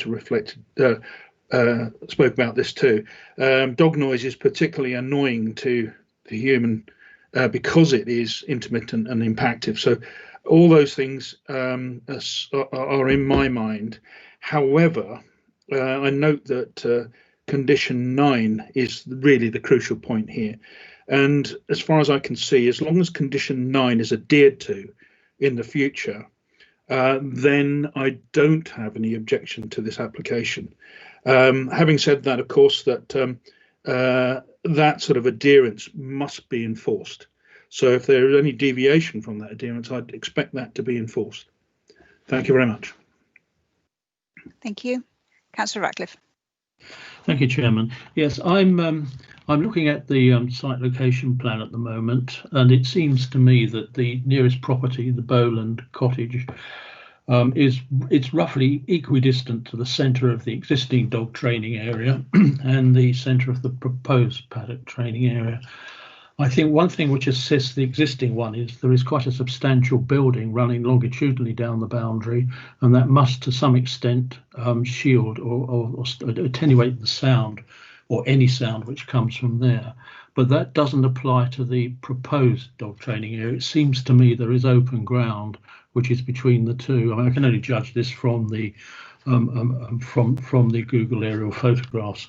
So my concern here is, and I perhaps would ask the officer for comment, is that was any sound attenuation in whatever form proposed to try to stop or minimise sound transmission from the proposed dog training area to Bowland Cottage?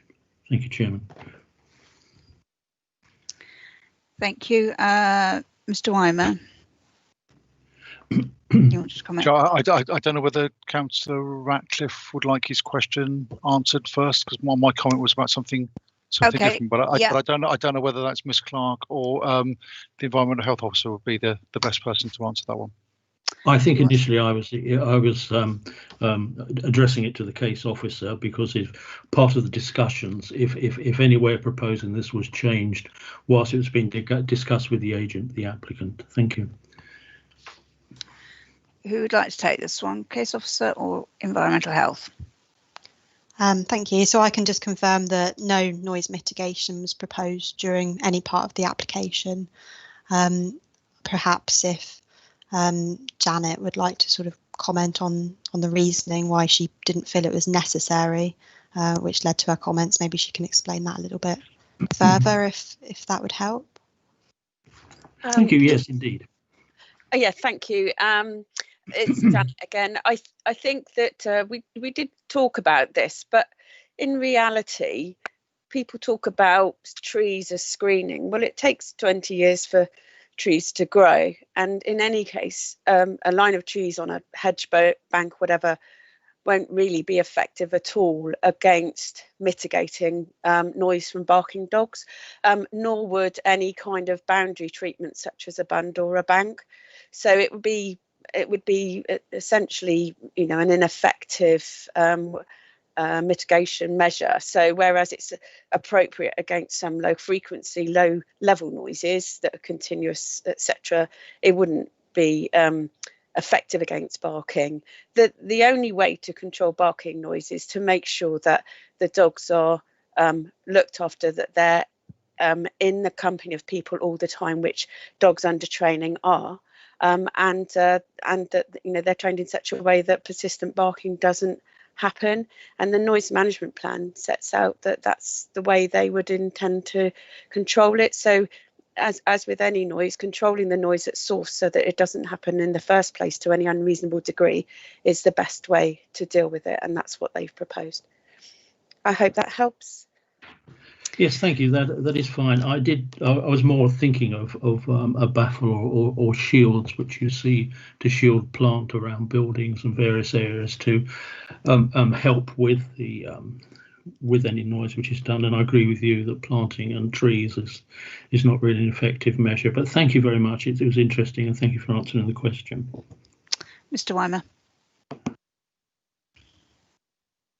Thank you, Chair. Verity, it would be very helpful if you could put the floor plan of the stable block up, please. I'd just like to have a quick conversation with. Okay, so the proposed condition that's come forward from Councillor Mott, if my reading or my understanding was correct, was that there should be no storage within the stable building. I just think we need to be a little bit. I think that needs to be clarified a little bit, because clearly the right hand end has one area for the storage of hay and straw, and one for feed, and then two separate areas for feed bins and tack. So was the condition specific? If I missed it, I apologise.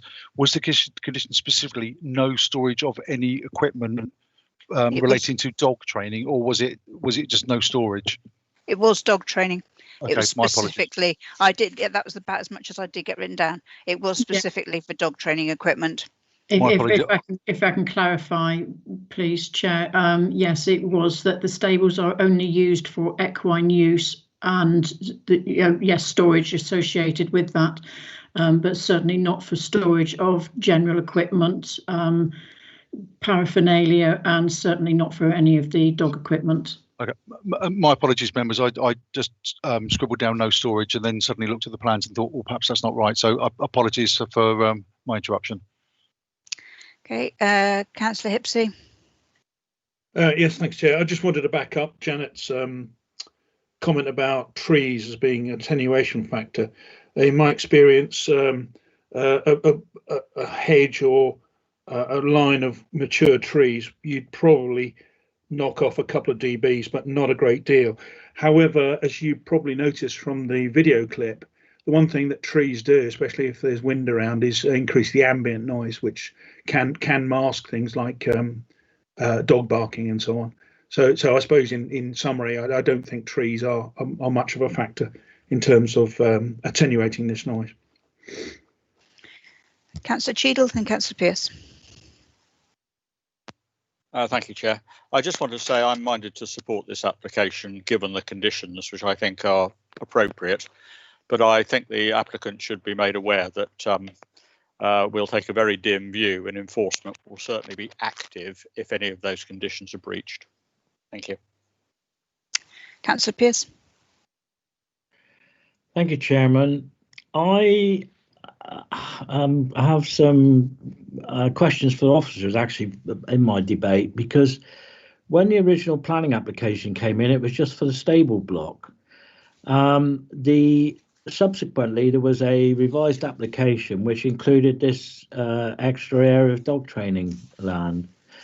Now, some of the comments by the applicant in her presentation was the difficulties that are being presented by COVID, and I am wondering if, seeing that the number of dogs that are going to be on site at any one time remains at 11, whether this extra land is to cope with the social distancing that's required under the COVID situation, and whether, and this is a question for officers, whether we should be looking at, if this application was granted, whether the dog training area was there just for it on a temporary basis until we are out of the COVID situation.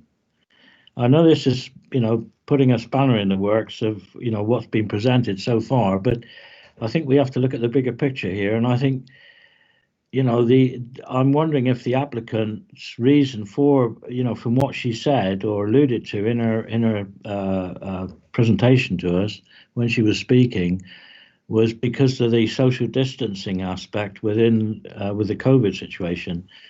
So I would like officers' advice on this, whether we could, the extra dog training area can just be put in place on a temporary basis until we're out of the COVID restrictions. Thank you. I mean, we can only look at the application that is before us, but certainly can we have some clear advice on that one, please? Is that for the planning officer or possibly for Mr. Felton? I will come in initially, Chair, if that helps. Thank you. I think that the difficulty, Councillor Pearce, is that what's been applied for isn't temporary, or to the best of my knowledge, they haven't applied for it on a temporary basis. So I think first thing we really ought to be dealing with what's in front of us.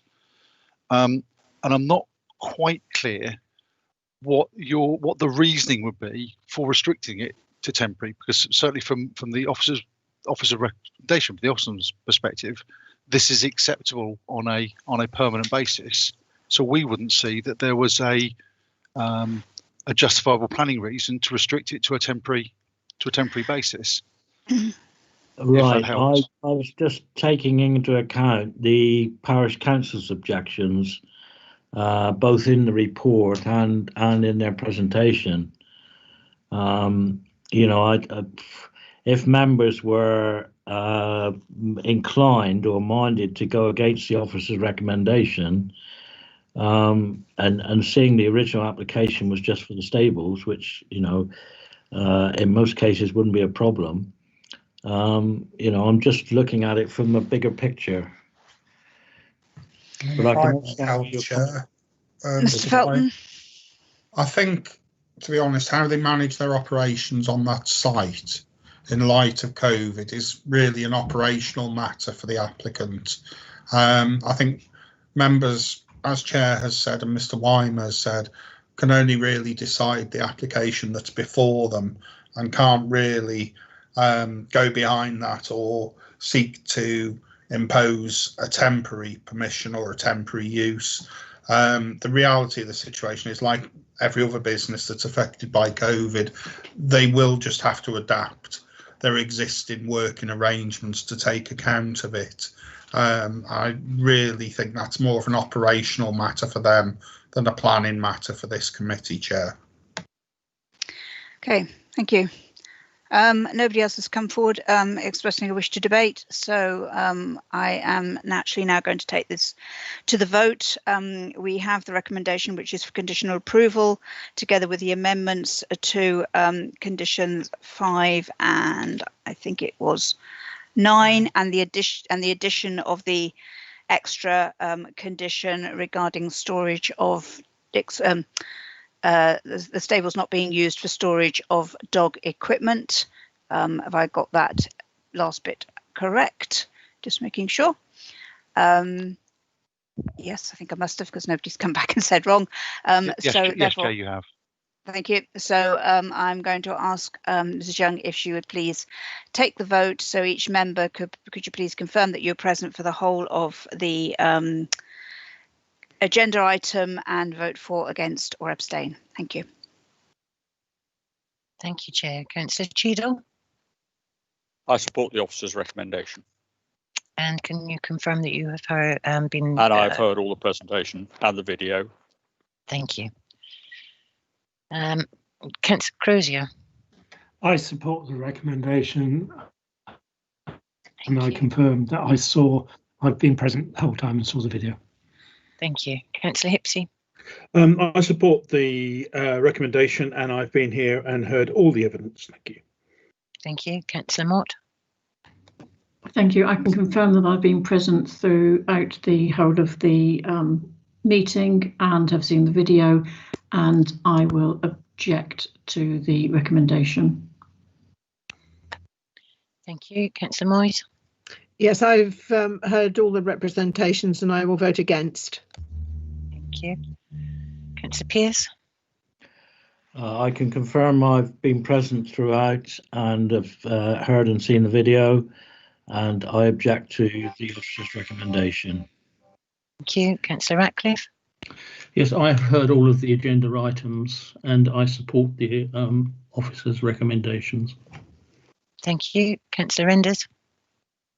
Yes, I can confirm that I've been here for its entirety, heard everything, and I'm going to support the officer's recommendations. Thank you. Councillor Varshall.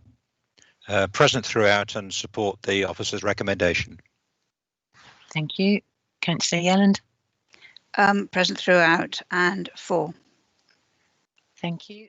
Therefore, Chair, the application is conditionally approved by 7 for and 3 against. Lovely. Thank you very much indeed. So, a bit of a mammoth one, that one. We would be due now to go to the next application. I do think we just need to give everybody just a 10-minute screen break. I know we've been back and forward, but I do think we just need to give everybody an eye screen break, because officers, of course, have been sitting all the time trying to sort out any of the difficulties that we have had. So can I say that we will reconvene at 11:55, please? Thank you.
To stream in now, Chair. Lovely. Thank you very much. And welcome back, everybody. And I would just ask Ms Young, we will just need to take that roll call just to make sure that everybody is present. Thank you. Thank you, Chair. Councillor Cheadle. I'm here and I can hear. Thank you. Councillor Crozier. Councillor Crozier. I'll come back. Councillor Hipsey. I'm here and I can hear you. Thank you. Councillor Mott. Present and can hear. Thank you. Councillor Moyes. Present and can hear. Thank you. Councillor Pearce. Present and can hear. Thank you. Councillor Ratcliffe. I'm present and can hear. Thank you. Councillor Enders. Yes, I'm here and I can hear. Thank you. Councillor Vachon. Present and I can hear. And Councillor Yelland. Present and I can hear. And I will return to Councillor Crozier.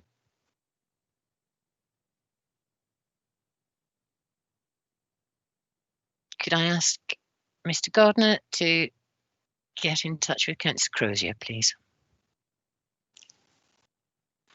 No problem, Janice. Thanks. Just looking, he is on the present on the list, participants list.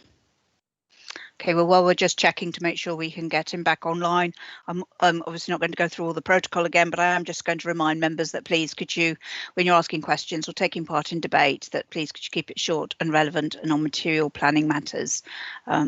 Okay, thank you very much indeed. Do we have Councillor Crozier back yet?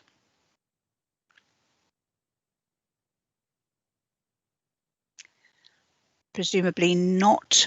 We are, however, still quorate, and we do need to make a move, and it is now nearly 12 o'clock, so we will continue. So we will moving Chair, on. Yes, it looks like we have Councillor Crozier. Councillor Crozier, could you confirm that you are here and you can hear, please?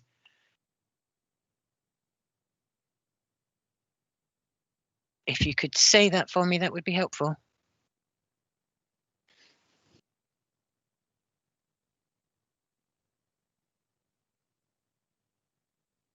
Councillor Crozier.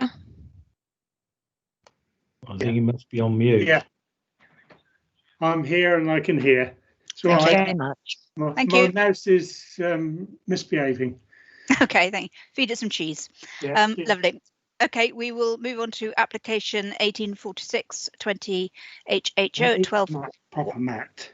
At 12 Watts Road, Tavistock, and over to it's Ms Hanlon, I think, for the presentation on this one. Thank you.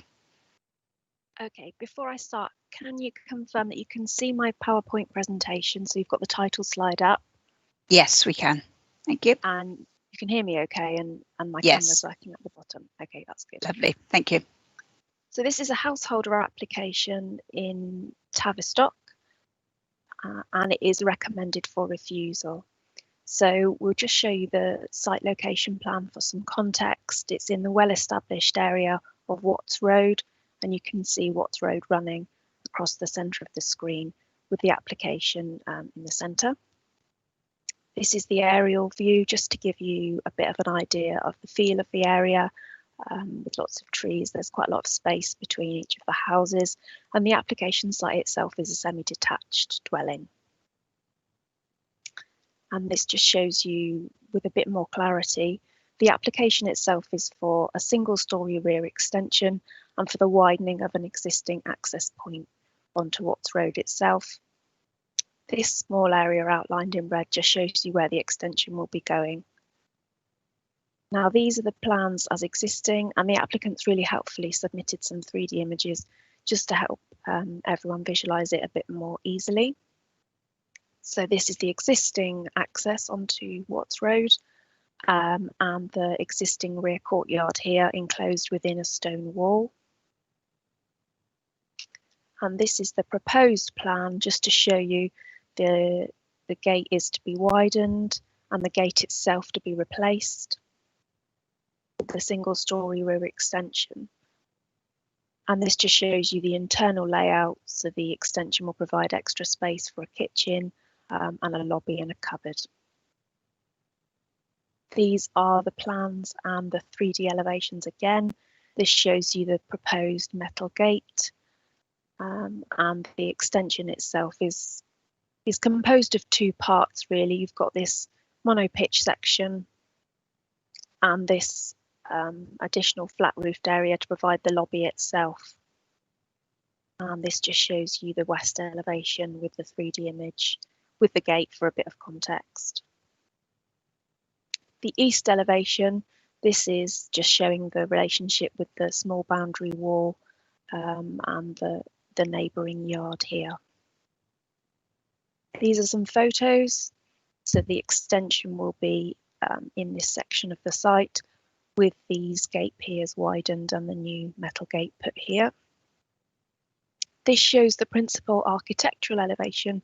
This will be unchanged by the proposal, but it's just to show you that the house was designed to face away from the street. And then this is the courtyard itself with the stone wall to be removed, and this is where the extension will go.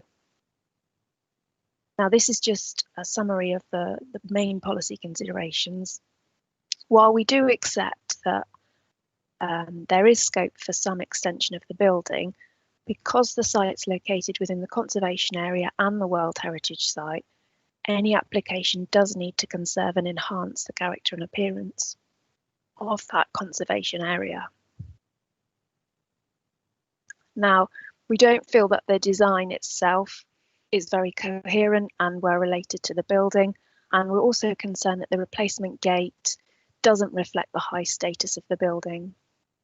Now, we do accept that the harm to the conservation area and World Heritage Site is less than substantial, but there's no public benefit to outweigh that harm. And the main policies that we think it's contrary to are Dev 20, 21, 22 and 23.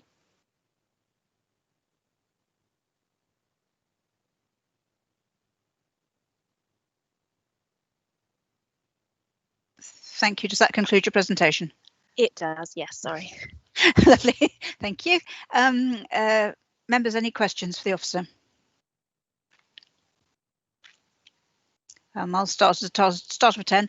I understand there are other extensions on other properties in the street, and so it's the reason that this one is because it's a different policy now, yes, that we're in a different policy position. Yeah. So they were done under previous iterations, so to speak. Yes. Thank you. Councillor Moyes, Councillor Hipsey.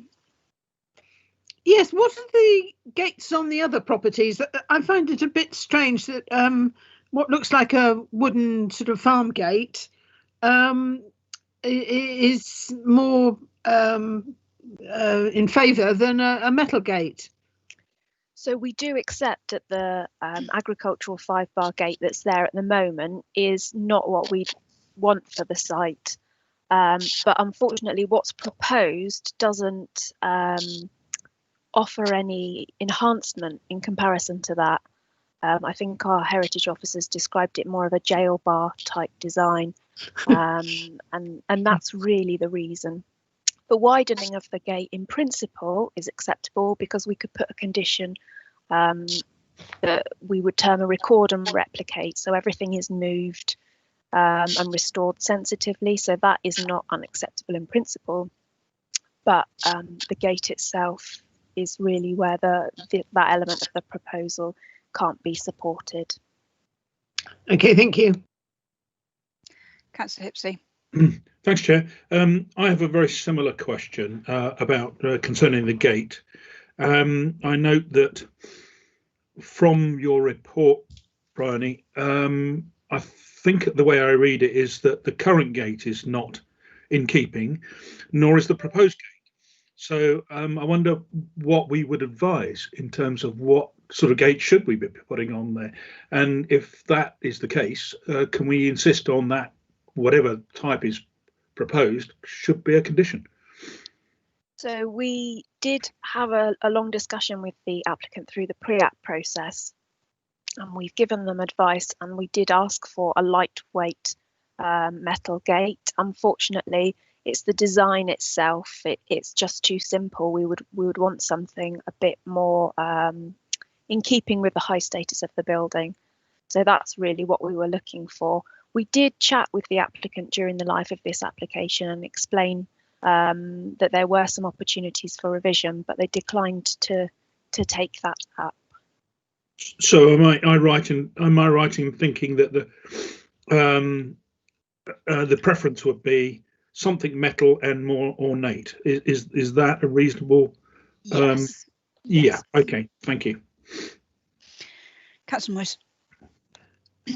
Yes, are they looking for something that they can operate from inside the car that will open the gate? Because I don't know whether that would work on a metal gate, and perhaps does on a doesn't work on a farm gate type, but would work on a metal gate. They haven't confirmed whether or not it would be a metal gate that would open through a sort of remote control. That hasn't come up, but obviously we can ask the applicant to confirm that. Thank you. Any other questions from members for the planning officer at this stage? Okay, lovely. Thank you. We have. I've got one, but I can't get my typewriter to work. Okay. Councillor Cheadle, that sounds like. Yeah, it is. Sorry. Yeah. Lost communication between the keyboard and my computer. Yeah, could I just ask the planning officer, just to be clear, it's not the fact that it's a single story extension or a widening gate that you're objecting to. It is just the design and appearance of it. So there would be a solution out there, but it's not this one. Is that your view? That is my view, yes. Thank you. We could get something for them, but that just not this particular scheme in front of us today. Thank you very much. Yeah, thank you. Thank you. No more coming forward. Okay, so we have two registered speakers. We have the agent and the ward member. So first of all, we will go to the agent, Mr. Pers. I can never pronounce your name. I'm so sorry. I get it wrong every time. Mr. Pers, would you be able to just confirm a second that you can hear us and we can hear you? Yeah, it's Mr. Purse, and I can hear you, and hopefully you can hear me. We can indeed. We can indeed. And yes, I know that you know the drill. You've been here since before while we've been online, but I will remind you, just to, in the interest of transparency, is that you do have 3 minutes in which to make your presentation. When you get 30 seconds before the end, then Ms. Young will just simply give you a 30-second warning, so to speak. And at the end of that 3 minutes, I will need to ask you to stop if you haven't done so already and wind up with your last sentence. And if members have any questions afterwards for clarification, then that's at the point they will be able to ask. So when you're ready, over to you. Thank you. Good afternoon, Madam Chair, committee members, and thank you for the opportunity to speak today on this application. I'll keep my statement brief, hopefully.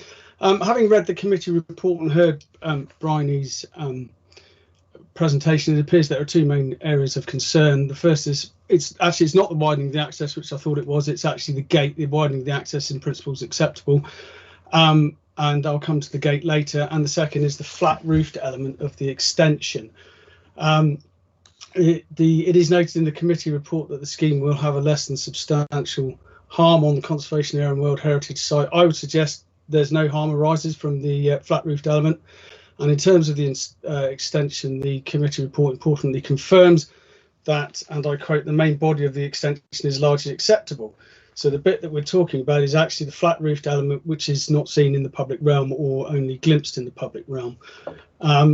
There are plenty of examples of flat roofs along Watts Road, and therefore the proposed flat roof is not unusual or out of keeping. Indeed, there is a flat roofed porch on the existing dwelling, and you can see that on the plans on your screen. And thus it is it's reasonable to suggest that the flat roof is merely in keeping with what currently exists on the existing dwelling and those other dwellings along Watts Road. In terms of the impact on the area of on the conservation area and World Heritage Site, the key test is what is the impact on the public realm. In this case, the committee report notes that the proposed flat roof is predominantly hidden from public views, except glimpsed views from the west when walking east along the pavement on the same side as the road of Watts Road as the host dwelling.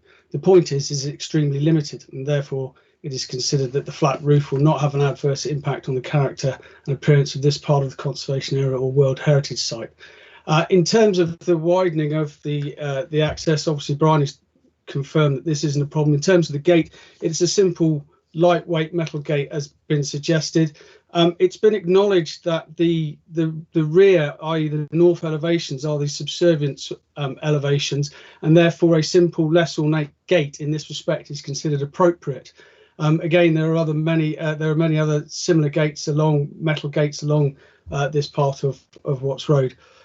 Therefore, members are requested to grant planning permission for this modest extension and minor increase in the width and the gate, as they will not have an adverse impact on the conservation area or World Heritage Site. Thank you.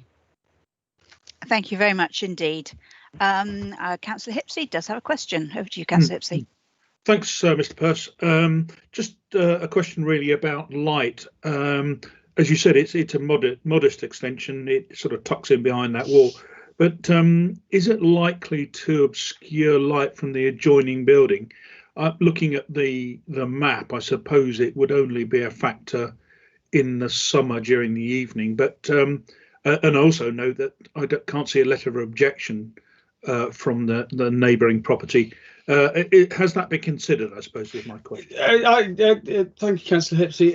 My view is that it won't have an adverse impact on light. I think that's probably the same view as Bryony, that there is no issue in terms of light into those. Well, certainly, I guess it's the closest bottom window. I don't think there's an issue with that. Thank you. Thank you. Any other questions for Mr. Pearce? Nope, looks like not. Thank you very much indeed for your time, Mr. Pearce. Of course, as you know, you're welcome to stay for the rest of the meeting, but you'll need to remain on mute if you'd be so kind. Thank you. Any other questions from any members? Oh, sorry, no, I beg your pardon. I have a ward member registered to speak. Councillor Moody, just confirm you can hear us and we can hear you if you would please. I can hear you, and I've as long as you can hear me, and I can guarantee you today I will not be submitting a video. Thank goodness for that. Right, Councillor Moody, if I can just finish for just a second, as you well know, but it is live streamed on YouTube, and members of the public may not necessarily know. Ward members, of course, do have 5 minutes in which they can make a presentation, and as before, once you get to 30 seconds before, then Mr. Young will give you a 30-second warning, and when you get to the end of that 5 minutes, I will be asking you to finish up with your last sentence. So when you're ready, over to you. Thank you. Thank you, Chair. Members of the committee, before you today is a planning application for 12 Watts Road, as already been said, which is a substantial Victorian villa, recognised as a positive building within the conservation area and the World Heritage Site by the Tavistock Area Conservation Assessment Plan and also the Management Plan. It's important to highlight that the elevation of the houses, as has been stated, the rear of the houses face Watts Road, and the side of the house that is shown to the road is the more modest service elevation, and it's partially shielded by the wall. I'd like to thank the officers for their very thorough and comprehensive report, but I would also like to suggest to members that in reviewing the Planning Officer and Heritage Officer's report with reference to the Conservation Area and World Heritage Management plans, that you have also noted the heritage statement which has been provided by the applicant, which in the view of the Tavistock Town Council, and I totally agree, was an exemplary heritage statement which covered all areas of heritage. I also hope that in the absence of the opportunity to go and visit the site, that all members may have used Google Earth to have a look at it and to virtually drive up and down the street to look at all the other houses, buildings, garages and extensions. But the application, effectively, I won't take too much time, but I have not prejudged this application and have called it to committee for the following reasons. The wholehearted support of the Tavistock Town Council was that the single-storey monopitch extension was a modest extension and was subservient to the main building and subservient to the wall, and had obstructed views of the extension from Watts Road. The comprehensive heritage statement submitted by the applicant and also under section 6 of the heritage statement, which I hope that all members have read, it states that the applicant has looked at all the relevant planning policies and pertinent Tavistock Conservation Area policies. Also, there are existing other buildings with flat-roofed extensions, different forms of gates along Watts Road. I also note that there's a letter of support from the neighbouring next door neighbour. But I do note that the heritage officers have reported concerns regarding the demolition of the service yard enclosure, but it is now up to the committee to decide whether the proposed extension and the associated works will preserve and enhance the character of the conservation area. Thank you, Chair.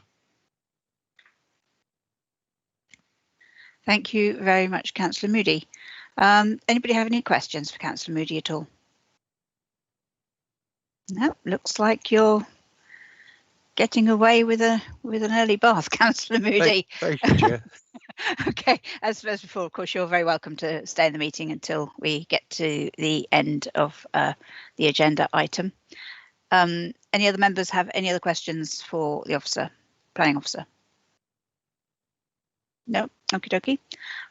Then I will move the recommendation as outlined on page 25. The officer's recommendation is for refusal. Is there a seconder for that, please? Yes, Chairman. Councillor Pearce, happy to second. Thank you very much. Members, we are in debate. Councillor Hipsey. Thank you, Chair. I think from what I've read and what I've heard this morning, that the whole of this application really rests on a purely subjective view of how this may or may not affect the character of the area. So I think on balance, because given that subjective sort of balance, I feel that it's acceptable in that road, and I intend to vote in favour of it being built. Thank you. Thank you. Councillor Ratcliffe. Thank you. Thank you, Chair. I think this building is a wonderful example of period architecture. It really is totally in scale. The materials, it is a delight to look at. And I'm slightly concerned with the scale of the proposed extension.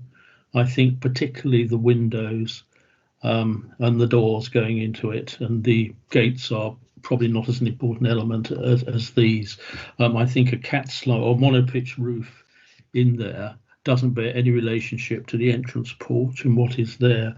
I think we have to retain these wonderful gems we have, particularly in Tavistock, because it really is sensational. So therefore, I do not, or I support the officer's recommendations, but I note, having said that, in the officer's report, that the applicant may consider an alternative, and I would really welcome that. Thank you, Chairman. Thank you. I have Councillor Vashon and Councillor Mott. Councillor Hipsey, you have actually spoken once in debate. Normally you can only speak the once. See how time goes, and I'll bring you in at the end if once other members have had a chance to speak. Yeah, thanks, Chair. Something I forgot to say. Councillor Vashon. Thank you, Chairman. I think Councillor Radcliffe has stolen my thunder a bit there. Yes, it is a beautiful building. I can understand why they need to extend that out, because obviously the age of the property does not probably meet with modern needs. I have noticed that the house next door has a very similar sort of extension which has been proposed here, but doesn't include the back door area. I think it is very subjective, and I think the problem lies with the flat roof section where the new outside exit door is placed. I think if it had been just purely the extension, sloping roof extension, without that flat roof extension on the extension, as it were, I think it would be more in keeping. And I think also the roof lights within that new extension also look pretty too modern to actually be to keep in style with the original building. So I think I would actually go with the officer's recommendation on this one. Thank you, Chair. Thank you, Councillor Mott. Thank you, Chair. As Councillor Fashion has said, Councillor Ratcliffe has kind of summed it up very nicely, really. And it's, you know, I think in principle we're all supportive of some sort of extension on there. It's just the style in which it is presented at the current time. And it's disappointing that the applicants felt that they couldn't work with the officers to be able to come up with something that is more in keeping and therefore acceptable to them as the heritage officer. We do have these policies in place now to protect these areas, with it being in the conservation area and certainly within the World Heritage Site. Those documents have got a lot of weight to them now, and we need to protect these areas as much as we can. So I will therefore be going with the officer recommendation for refusal. Thank you. Thank you. I can see Councillor Hipsey. Nobody else has put up debate. So Councillor Hipsey, did you want to come back in briefly? Yes, thank you very much. I just neglected to point out or emphasise that this was wholeheartedly accepted, the design, by the Town Council, and I think there are only 2 letters of representation, both of which support the application. I walk along this particular stretch, well, when I was allowed to, pre-COVID, at least twice a week, and I'm absolutely confident that this wouldn't spoil the view or the character of that part of the street at all. Thank you. Yep. Councillor Pearce. Thank you, Chairman. I'm glad to hear the comments by some of my fellow members. You know, this continual nibbling away at the conservation area status of Tavistock fills me with great concern. And, you know, just because poor decisions were made years ago further along the road doesn't mean it's right to equate this application with the right to those that's gone before. We have seen a massive change in the integrity of the Tavistock conservation area over the last 20 years. I mean, it is quite alarming to me that these little changes that are coming in every so often on a property in the conservation areas is you know, seen as not necessarily harmful, but collectively it makes a huge difference, and you know, to the integrity of the conservation area. I used to live in this road 45 years ago, so I know that the buildings inside are quite substantial. They're not like your little miners' cottages, and you know, I certainly question the need to have an extension for the kitchen. There is ample room inside if there's certain works carried out that can offer a really good sized kitchen. So I support the officer's recommendation. I think it's extremely important that we retain the integrity of the Tavistock conservation area, because if we carry on nibbling away at it like we have done over the last few years, we're going to have nothing left of the actual integrity of the important areas. Watts Road and Glanville Road were very important areas to Tavistock, and that should be retained. So therefore I will be supporting the officer's recommendation. Thank you, Chairman. Thank you. Anybody else for any more? Nope, doesn't look like it. So I will. I'm going to take this to the vote. So what we have before us is a recommendation for refusal of application number 1846-20 HHO.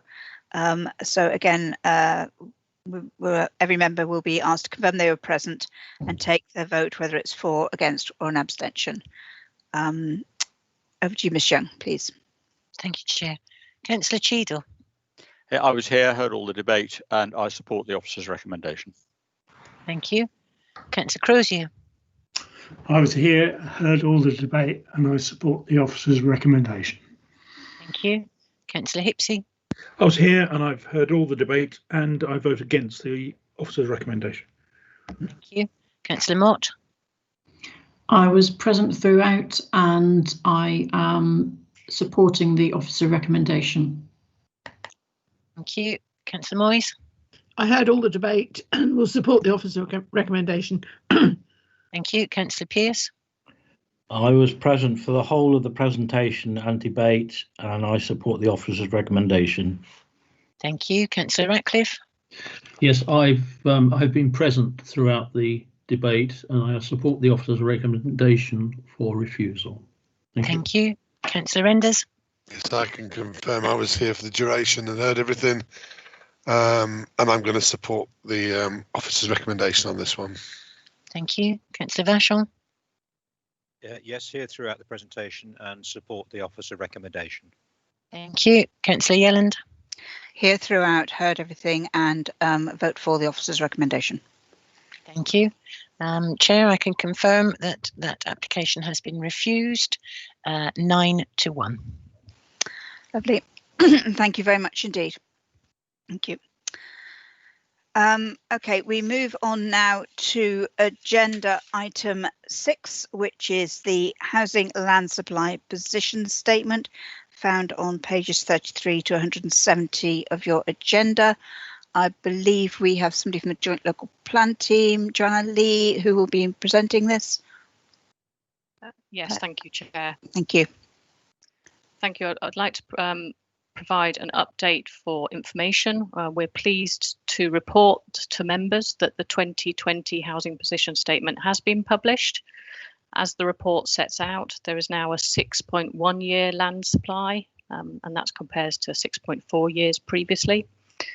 In summary, across the area, 1,449 homes have been built last year, which means that there's over 8,600 homes have been delivered over the last 6 years of the plan period. And we're currently 653 homes above the local plan target. In terms of the forward trajectory for the next 5 years, we have identified over 8,200 deliverable dwellings, which translates into a 6.1 year land supply, which is a really healthy and robust position. If anyone would like to ask questions, I do recognise it's a very technical document, which is produced primarily to address issues of sort of appeals, which hopefully we won't get any on the 5 year land supply because of the robust position that we're in, but I'm very happy to answer questions, Chair. Thank you.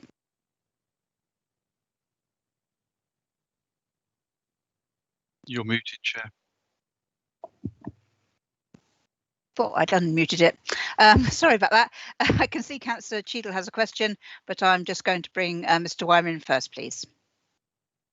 Thank you, and I'll be very brief. This is from a DM perspective. This is excellent news, but just to put it into a little bit of context, across the various professional planning media yesterday, it was being quite widely reported that approximately 30% of local authorities still can't provide a 5 year supply. So put it into context, we are doing significantly better than quite a lot of other authorities. It was just for that context, Chair. Thank you. Thank you. That's good news because it's still a relatively new adopted plan, so just brilliant. Councillor Cheadle. Thank you very much. I've got 2 questions. One is how do we think the ongoing consultation white paper on planning is likely to affect this position, if that can be answered, please have a go. And secondly, I welcome this report. It's really good news. How often does this plan get refreshed? Because numbers and sites change on a sort of daily basis almost. Thank you. Thank you very much.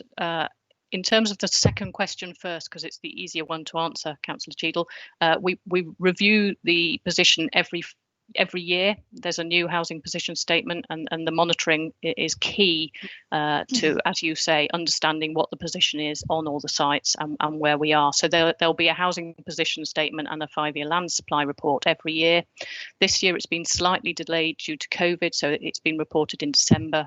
We would like to normally do it in September, and that's what we're trying to get back on track for. Next year we would expect to see the report in September 2021, which gives the update for the 2020 and period position, 2021 position, which will obviously have the any COVID implications starting to come through.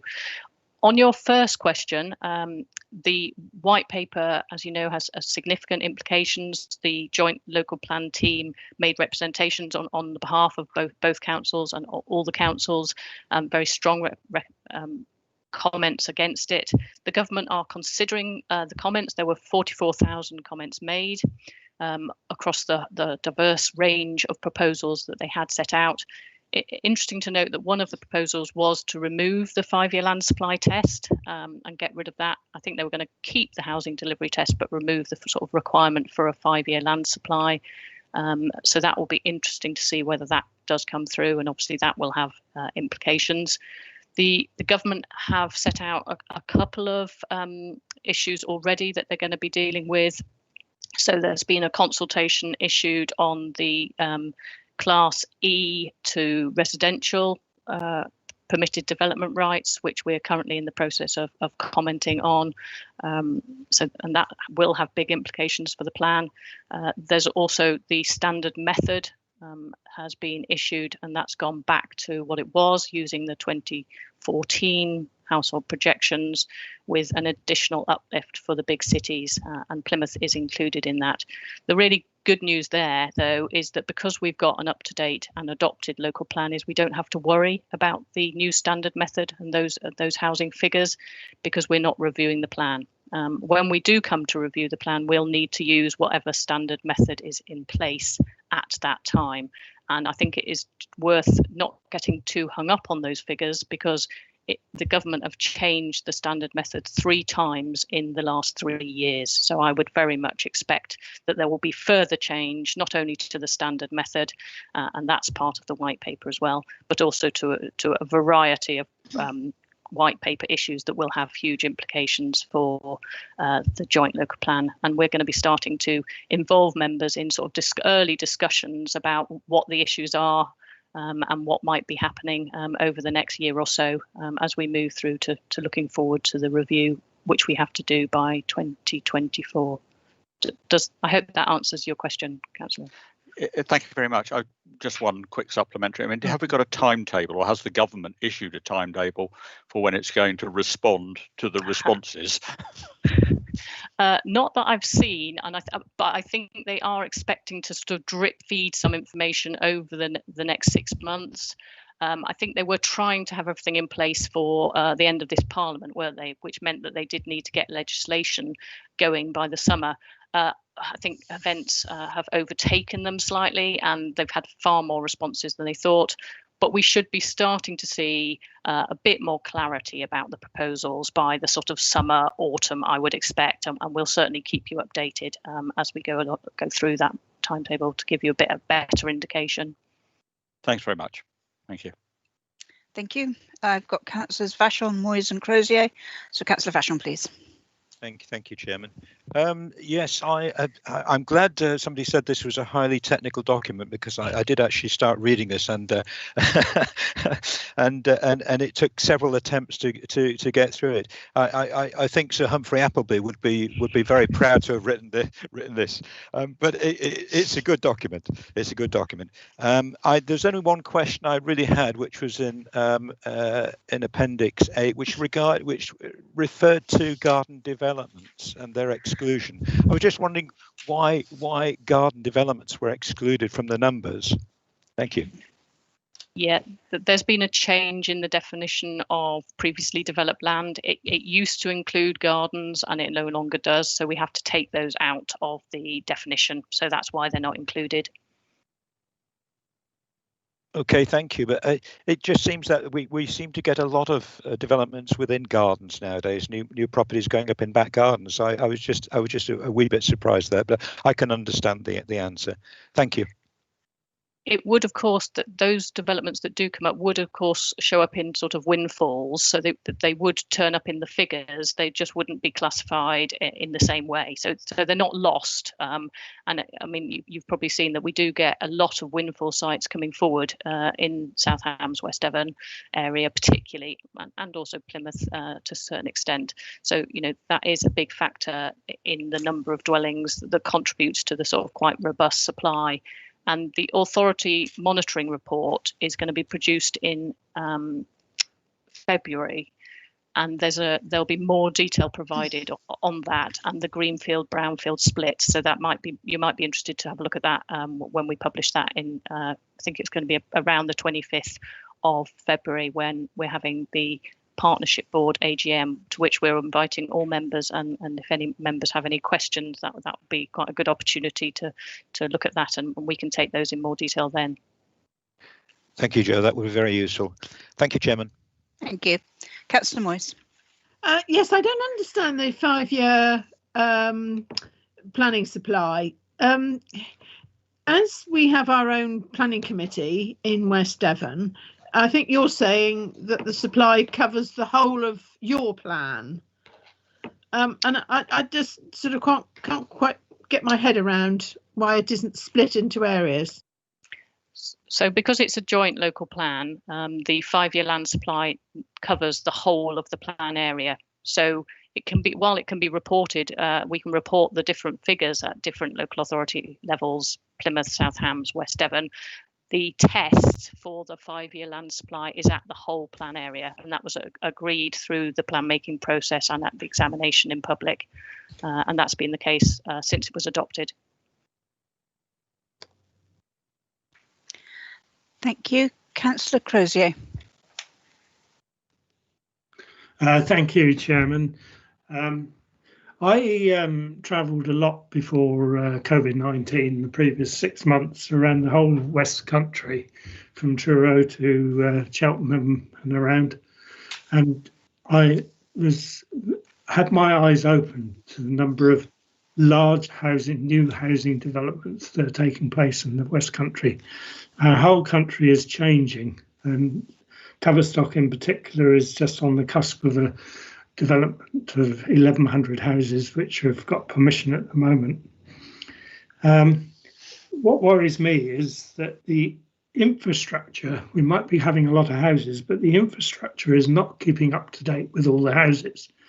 And in particular in my own village, Beer Alston, we've had over 700 houses being built since the Second World War. We're still dealing with the same road network we had in the 1906 map, where we have a lot of roads without even pavements. And of course, since then, we've had the motor car, and most houses have got 2 cars. There seems to be a mismatch, and when are we going to catch up, is my question. Or is there any way of enforcing a catch-up mechanism in order to do it? By the way, your plan was brilliant, you know, what you've reported on. I think it's a really good question, isn't it? That the relationship between homes and infrastructure, and infrastructure in its widest sense, you know, the transport facilities, but also the education and the playing fields and the health facilities and the community facilities as well. And it is something that we really do need to be looking at and trying to make that link. And I guess the beauty of having a plan, and certainly the advantage of having a plan, of which you are relatively unusual. You know, most local authorities are really struggling to get their plans in place, but having a plan does allow you to put to understand where it's going to go, looking ahead, and to try and direct the infrastructure that's needed to that. And I guess there will be improvements that we need to make in terms of those relationships and getting the funding for it. But I think we have good relationships with, Devon County Council and the education providers, as well as other infrastructure providers and utility providers. But it is going to be a key challenge going forward as funding is even in shorter supply, and to really prioritise those issues. And what we would like to hear from members going forward is exactly that mismatch, and where things perhaps haven't been delivered as we thought they were going to be, where the sort of economy has changed and the types of uses have changed and the patterns of travel have perhaps changed, and all those things we really need to be starting to explore. And I don't think perhaps we'll be able to catch up in terms of historic deficits, and the planning system isn't set up to do that. But certainly I would like to, really focus on how we can link housing with infrastructure far better. So thank you for that challenge. I think you're absolutely right. Thank you. Thank you. Councillor Hipsey. Thanks, Chair. I wonder if I may ask a question about that sort of builds on Councillor Crozier's question just now about infrastructure. What also concerns me very often is the quality of housing. It's all very well having just counting the number of houses. What I used to live in Norway. I lived in Norway for 3 years, and the houses that they build in Norway are just amazing. That's the standard. And when you move back to this country, you realise there's a massive shock that the houses we build are, by comparison, are shoddy.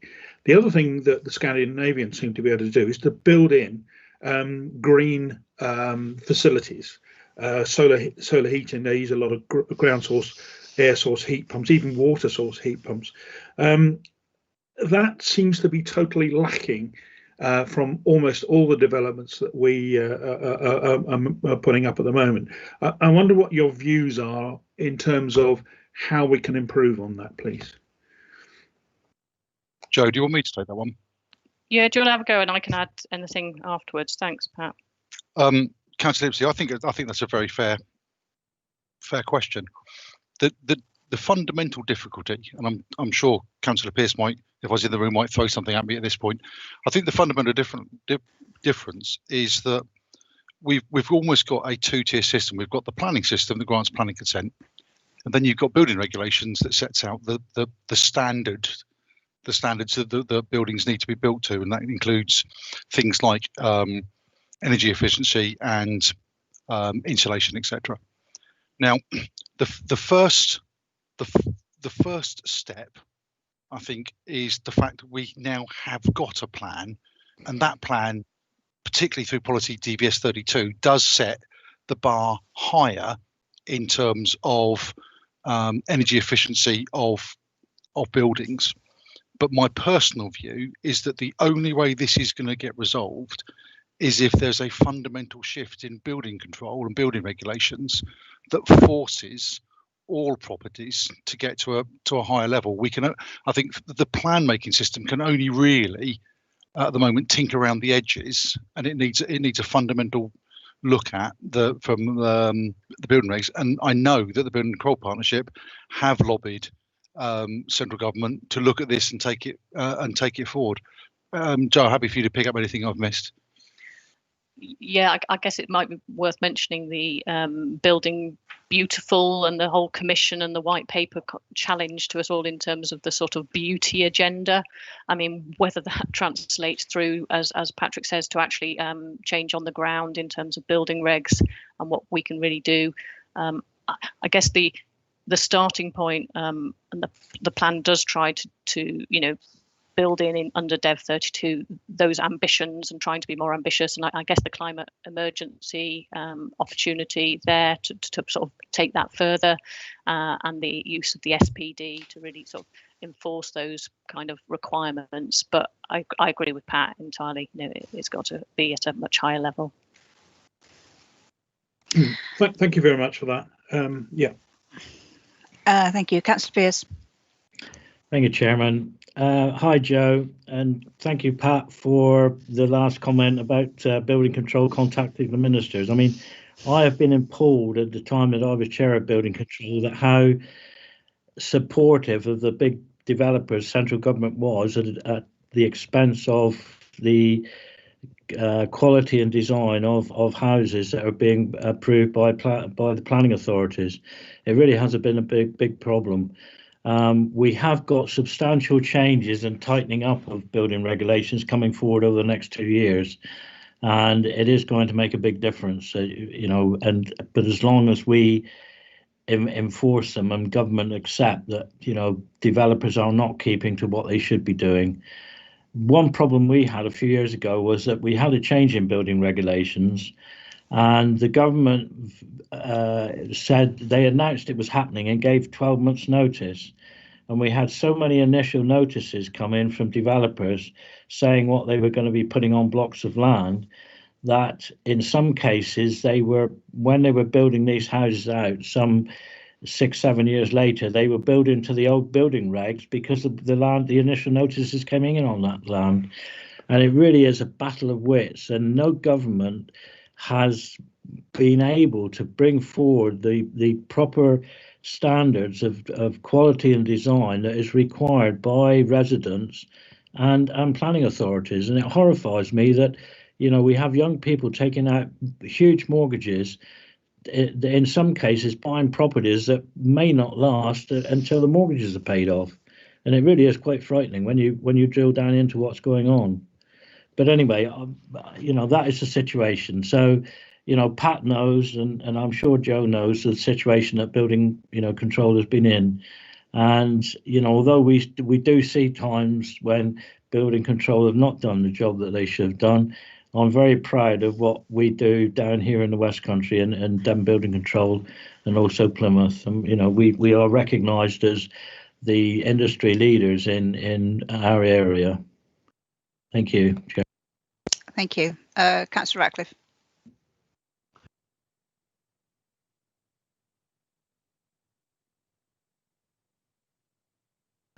Councillor Ratcliffe, are you here or? I clicked it, but it didn't come off. So again, yes, I fully support what Pat and Terry have just said. It really is sensible. I think we ought to be mindful that the building regulations were something which was put together in 1936 under the Public Health Act. The Public Health Act really was sort of decent drainage or whatever. We've moved on considerably since then. We're putting up buildings with incredible materials in them, some of them good, some of them bad, and have lost sight of what is there. I remember the president of the Building Control Officers Institute saying once in a lecture that he considered the building regulations to be illegal, and he wished somebody would have the guts to challenge them because they are not fit for purpose. And I think that is where we're all coming from on this one. Most of it used to be called deemed to satisfy, or it's now called guidance, but these are not definitive actions or minimum standards, which I would like to see in all forms of construction. They are guidance, and there's plenty of ways of looking at it. That is, I think, the weakest part of it.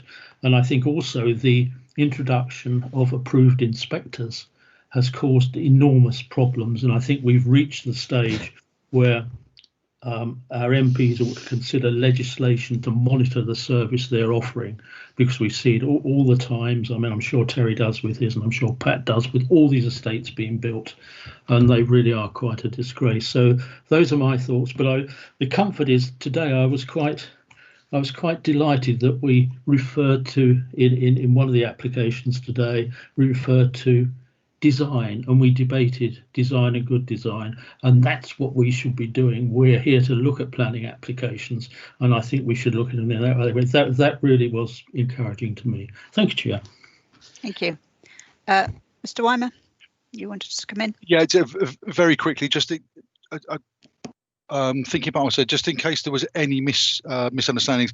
At no point am I wanting to put any criticism to Devon Building Control Partnership. They do a sterling job under very constrained regulations or guidance, as Councillor Ratcliffe says above. And any criticism of building control, for me, is fundamentally to do with the regulations they are working within and the constraints they're working in, rather than the Building Control Partnership. So just in case there was any Anyone thinking I'm criticising building control? Absolutely not. I've utmost. They do a sterling job, and I really wouldn't want to be. I don't want to be criticising in any way, shape, or form. Sorry. Thank you. Thank you, Councillor Cheadle. Thank you, Chair. I've got a question for Joe, but it's almost an impossible one, but I'll give you a crack at answering it.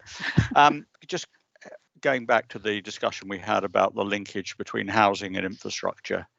The JLP makes a number of promises, certainly on the delivery of housing. It's very specific, the number of houses and where those houses are going to be. But it also makes commitments on things like improving the A386, because you've got sort of houses at both ends of it and people having to move along it. But there seems to be a disconnect between us being able to approve the housing, us as an authority being able to give consent for the housing to be built, but having almost no power over the improvement to the infrastructure that's required. And I wondered if the JLP, when it's reconfigured in the next 5 years, is able to put in sort of triggers to say we will only approve so many houses, provided there is an equal commitment at the same time to upgrade the infrastructure. Oh, I think that's a great question. I like that.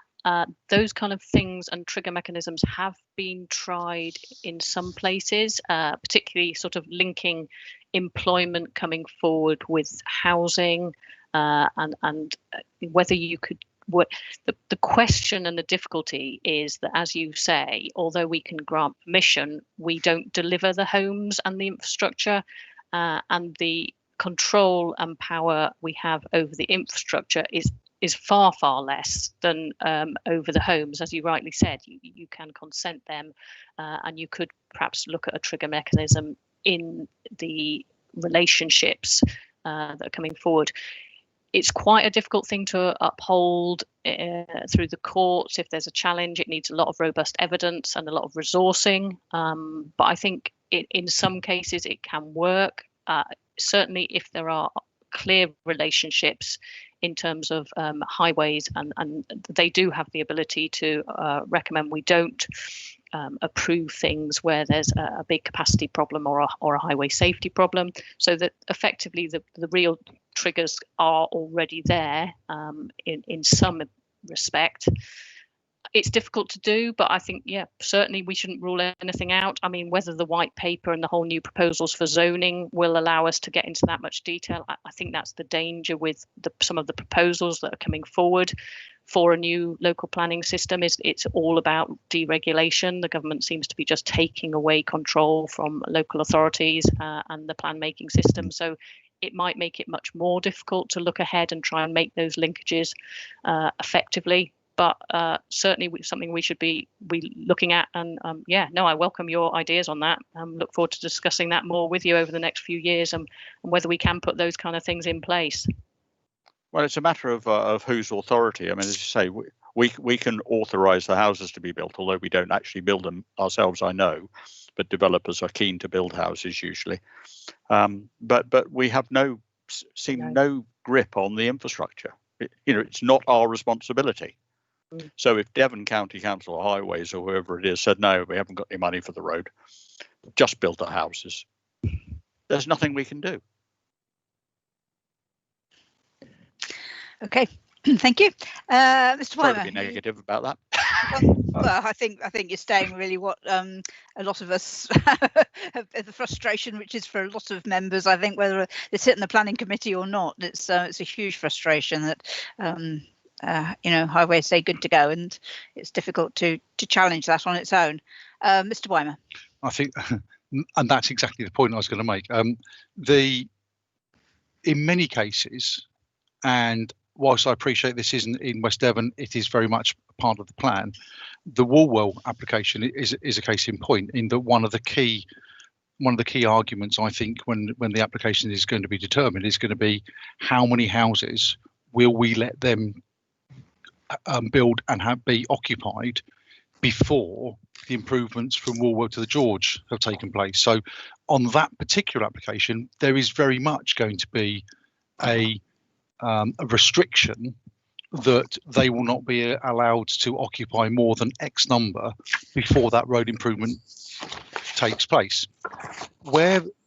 So from a development management perspective, that's relatively easy to do, provided in the case of highways, we've actually got a comment or a professional opinion from the highways officer to say, yes, that is defendable, because if they have any more than those, it causes a highway safety issue. If highways say, no, you can develop the entirety of this site without any road improvements because it won't cause a problem, then as a planning authority, it's incredibly difficult, if not near on impossible, to actually put a trigger in, because the developers say, well, your highways authority is saying that the infrastructure is acceptable, doesn't need these works, and so you're not being reasonable. But there are quite a lot of triggers we put in. So education contributions, open space contributions, they are triggered throughout the development in most cases. I suspect what you're referring to, and I may have got this wrong, but I suspect what you're referring to is the more much wider sort of general road infrastructure or general infrastructure, and the difficulty of picking that up in a local plan is really difficult to guess when the various allocations are going to come forward, to therefore put in a trigger point to say, well, this bit of infrastructure needs to come in. So which is why it's normally done on a case by case basis at a DM level, looking at that on the specific needs of that specific development. Unless you've got a really big allocation, things like Sherford or Walwell, it's really difficult to pin it down in a plan stage. Yeah, but that's one of the drawbacks of the current joint local plan. The joint local plan clearly says we will improve the A386. It's there in black and white. Yeah. Well, we can't improve the A386. So why have we put it in the plan? I'm going to have to back up on that one to you, Joe, I'm afraid. I was going to say, could I come in there, Chairman, please? Because I know where Councillor Cheadle's coming from on this one. I mean, it was agreed in our core strategy that preceded the joint local plan that was set up in 2008 that there had to be improvements to the A386, and unfortunately Devon County Council had sloping shoulders ever since. And you know, my fellow members of the joint local plan board are aware of the situation with the A386 between Tavistock and Plymouth, and also the cycle route, the A386 cycle route, which we need. And you know, I have received support. It is something that we're really going to push for, you know, as we move forward. And this was done, you know, this was agreed back in the autumn. But you know, we are still working, even though as an authority we can't do anything. I think collectively we can do, and I think Devon County have got to accept that need has been identified, getting on for 20 years ago now. I think also at the moment what we're talking about here, some of us are talking about here anyway, is future things within how the JLP could develop going forward. And actually, in fact, what we're looking at on our agenda is the housing land supply position statement as we are today. So I'm going to pull it back, please, if I may, because I'm very conscious of time. We still have other items to get through on the agenda. And Councillor Hipsey, wish to ask another question. Is it relevant to the housing land supply? Councillor Hipsey, if it is, away you go. Yes, Chair, but it might open another can of worms. I'll just throw it in, and perhaps I'll say I don't need an answer necessarily, but I just wondered if perhaps the elephant in the room here is the fact that we have a three-layer, three-tier local government system.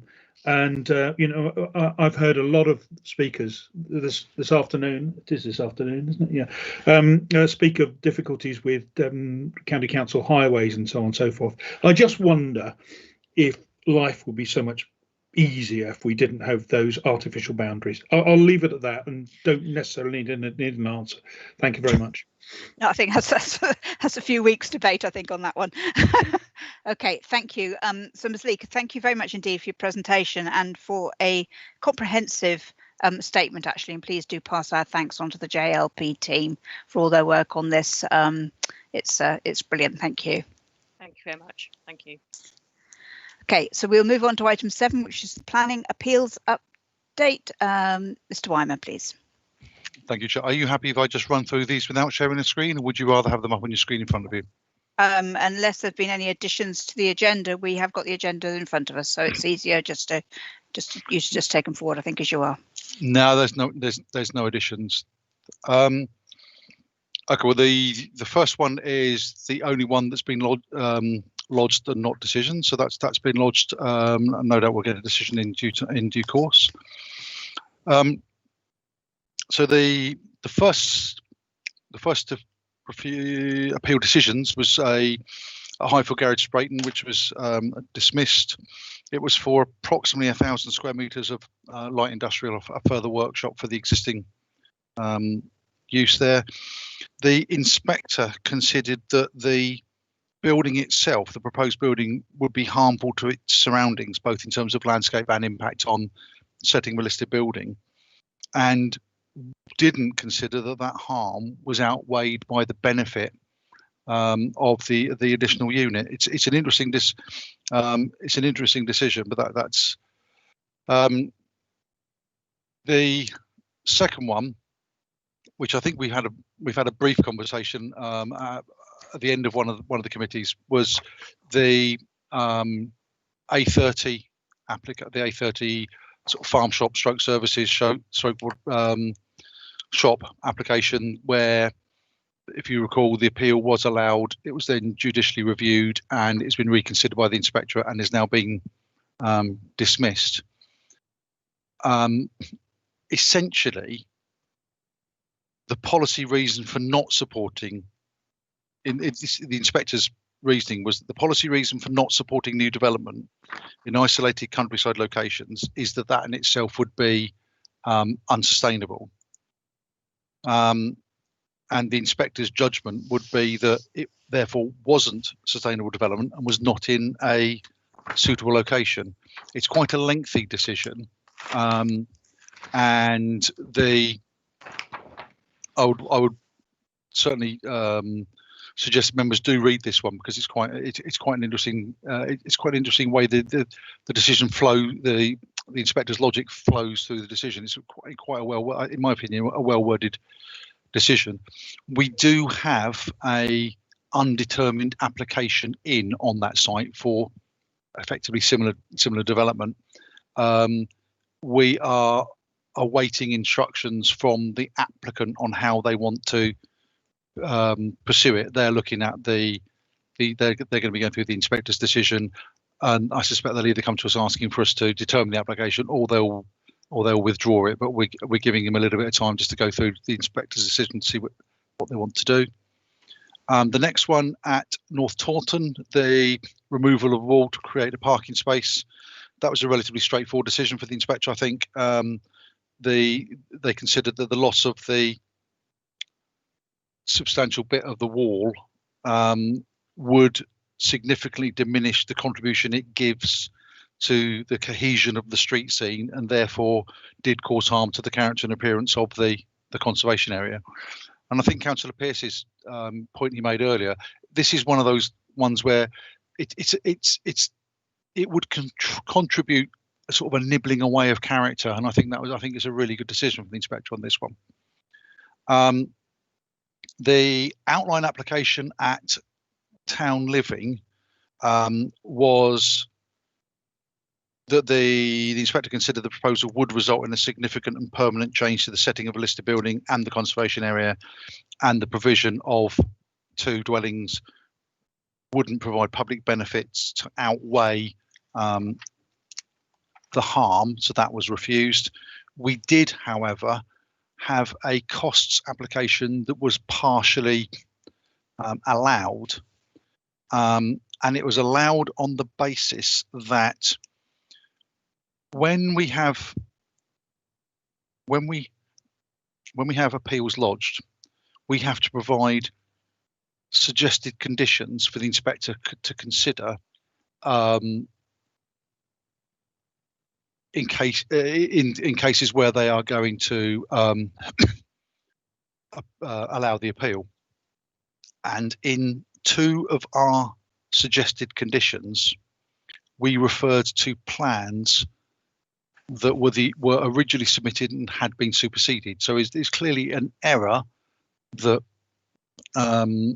we referred to superseded plans, but the inspector considered that was unreasonable behaviour, and there's a partial award of costs. We haven't had that award submitted to us. I can't see that it would have taken an awful lot of time and therefore expense for the applicants or their agent to deal with that point, but we'll wait and see what comes in. The next one is permission in principle application for 6 dwellings in Exbourne. That was unacceptable in the inspector's view, shared our view. Harm to the character and appearance of conservation area and setting a listed building, and also on that one, loss of grade 2 agricultural land. The next one is an extension on a property at Hatherley, and this application this appeal was upheld, was allowed. The inspector considered that the building had been substantially altered over time, and that because it had been acknowledged that it was probably a non-designated heritage asset because of its age and its form, but because it had been altered, considered that this sort of contemporary lightweight extension would be acceptable and wouldn't cause harm to the character and appearance of the building. We didn't have any issues insofar as wider landscape issues or impact on neighbours. It was simply our concern was simply around the impact on the character and appearance of that particular building, and the inspector looked at it and decided no, it was acceptable. The lawful development certificate at Beworthy, the inspector concluded that their evidence, well, the inspector wasn't persuaded that the evidence provided by the applicant, that on the balance of probability it was a dwelling, so that was dismissed. The next one is probably going to have the most implications, and I'll go through this appeal then, but perhaps at the end of the meeting I might like an informal word. So the Folligate, the inspector considered it was a sustainable location and that the impact of the proposal on infrastructure would be mitigated, and as such, although there was some shortfall on some of the contributions, including contributions to the village hall, the inspector considered the application was acceptable and the appeal was allowed. And then finally, the property at Butcher Park Hill, there's no overriding need to provide a single dwelling because, as you found out, we've got a 5-year housing land supply. The dwelling would be likely to constrain the resumption of mineral working at Biddle Quarry that still forms part of the county's minerals plan. And the second reason was that on highway safety, because of the gradient and lack of visibility, it was considered that there was a clear highway safety issue, so that was refused on 2 points. I'll happily answer any questions if there are any, but a quick spin through. Any questions from members? Nope, looks like not, so thank you. So moving on to item 8, which again is back to you, which is the undetermined major applications report, which, if you remember, members, this came out of the recommendations that were made recently, and this is simply about progress report. It is not about the merits of the application at all, and no questions should be asked with respect to that. Thank you, Mr. Weimer. Thank you. Absolutely right, Chair. This came out of the DM action plan. So this report will become, or not this, a report such as this will be coming to you on a monthly basis, updated on where we are with the various applications. So these are all the undetermined major applications that we had with us that have been registered by the 4th of, it says 4th of December, but I know that was updated, but it was by the 23rd of December. So apologies for that error. I do not propose to go through these on an case-by-case basis. if there are any questions around progress on any of them, I will try and answer them. But moving forward, when you see the report on the agenda, if you have got any questions, if you could let me know, and then I can have a conversation. If I don't know the answer, I can have conversations with the case officer to provide you the answer. But that I absolutely agree with the chairman that it would be inappropriate to be talking about the merits of the case. But I'm happy to answer any questions on progress and where it is in its determination stage. Thank you. Sorry, equipment's doing something funny. Okay. Councillor Cheadle. Yeah, thanks very much, Pat. It's a sort of question of process, really. I'm not going to talk about any one in particular, but is it the case that this list is here so that members can have a think about whether they want to call any of these particular ones into DM&L, or as a result of the wash up from Plymouth Road and what have you, are these going to come to DM&L without being called in? Okay, no, these won't automatically be coming to DML. Not all of them. Some will, but not all of them, because some of them probably won't need to come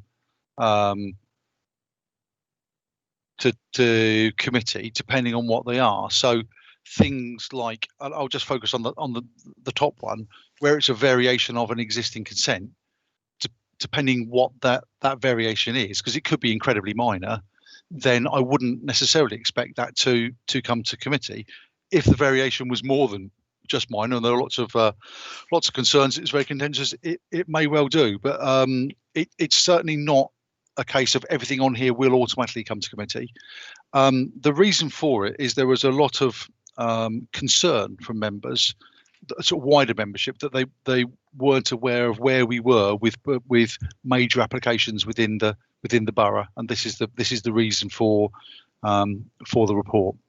Yeah, I mean, it might be helpful. I don't know if, I mean, do tell me that it's not possible if that's the case. If the little comments in red were from time to time sort of edited to say it's not intended to call this one in, or it is intended to call this one in. Can I just, I'm just going to come in here as chairman. We need to remember that all planning applications, it sits predominantly with ward members to monitor those applications, and if they wish they call it in on material planning grounds, they can do so irrespective of what is on the report on this agenda item. The very fact that it is being brought forward, it has come out of this actual review that was conducted. It is not designed to take that right or responsibility away from members. It is still the primary responsibility of ward members to monitor what is going on in your ward through the looking at the planning lists as they come out, attending parish council meetings, and raising queries with the planning officer if you think this is something that's going to be of interest or of note to you as a ward member. I think I just wanted to reiterate that one. Mr. Weiner? I think it's the case, isn't it, that any member of the committee can call in an application. It doesn't have to be the ward member. For you, Chair. My recollection, I'd have to go back to it, but my recollection is it's not any member of this committee. I think it's any member can call an application in, provided the application is still within the publicity period. So once that initial publicity period is finished, my recollection is it is just ward members that can call it in.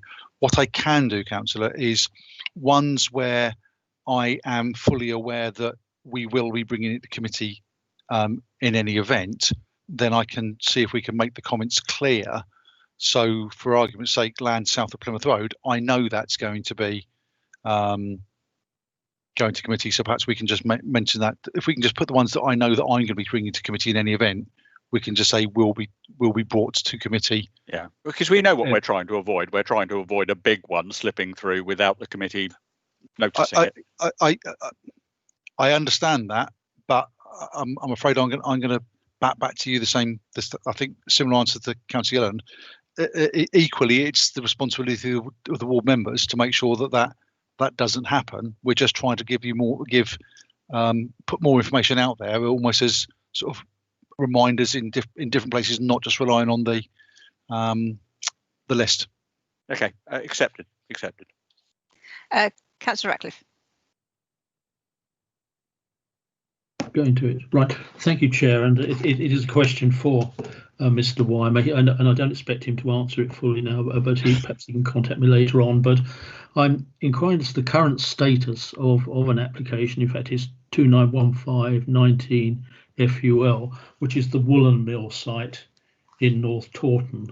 Now, the current status of it is the application is still being considered by our planning officer, our planning department, because of lack of suitable information. I understand that the applicant has now referred it to the inspectorate before we've been able to make our decision. I'd just like some advice on what the procedure will be further on this one, because it is a very major site and of great importance to North Taunton. Thank you. Yes, I can probably answer that question, to be honest. Thank you. You're absolutely, your summary is correct, and the agent has advised us that they are or were going to be submitting a non-determination appeal. That was probably, I'm thinking it's probably early December. It might have been a little bit before that, but certainly early yes, I would December. agree with that. Yes. We haven't received anything from the planning inspectorate yet to confirm that that is the case. And we have contacted the agent to clarify that position. If they have submitted a non-determination appeal, that takes the consideration away from us. But what we would have to do as a matter of course is we would have to provide the inspectorate with a statement of how we would have determined the application had it still stayed with us for determination. So we will be doing a report, whether that is a delegated report or a committee report, on the basis of how we would have dealt with the application if it stayed with us if they go to non-determination appeal. Thank you ever so much. That does clarify it, and I'm grateful. Thank you. Okay, thank you. Doesn't look like there's any more questions coming up, so thank you very much indeed for that. And yep, that brings us to the end of the agenda. So thank you all very much indeed for your time, and I declare the meeting closed at 1:15 or 17 minutes past 1. Thank you all very much. Chair, can I have 90 seconds once we've stopped streaming, please?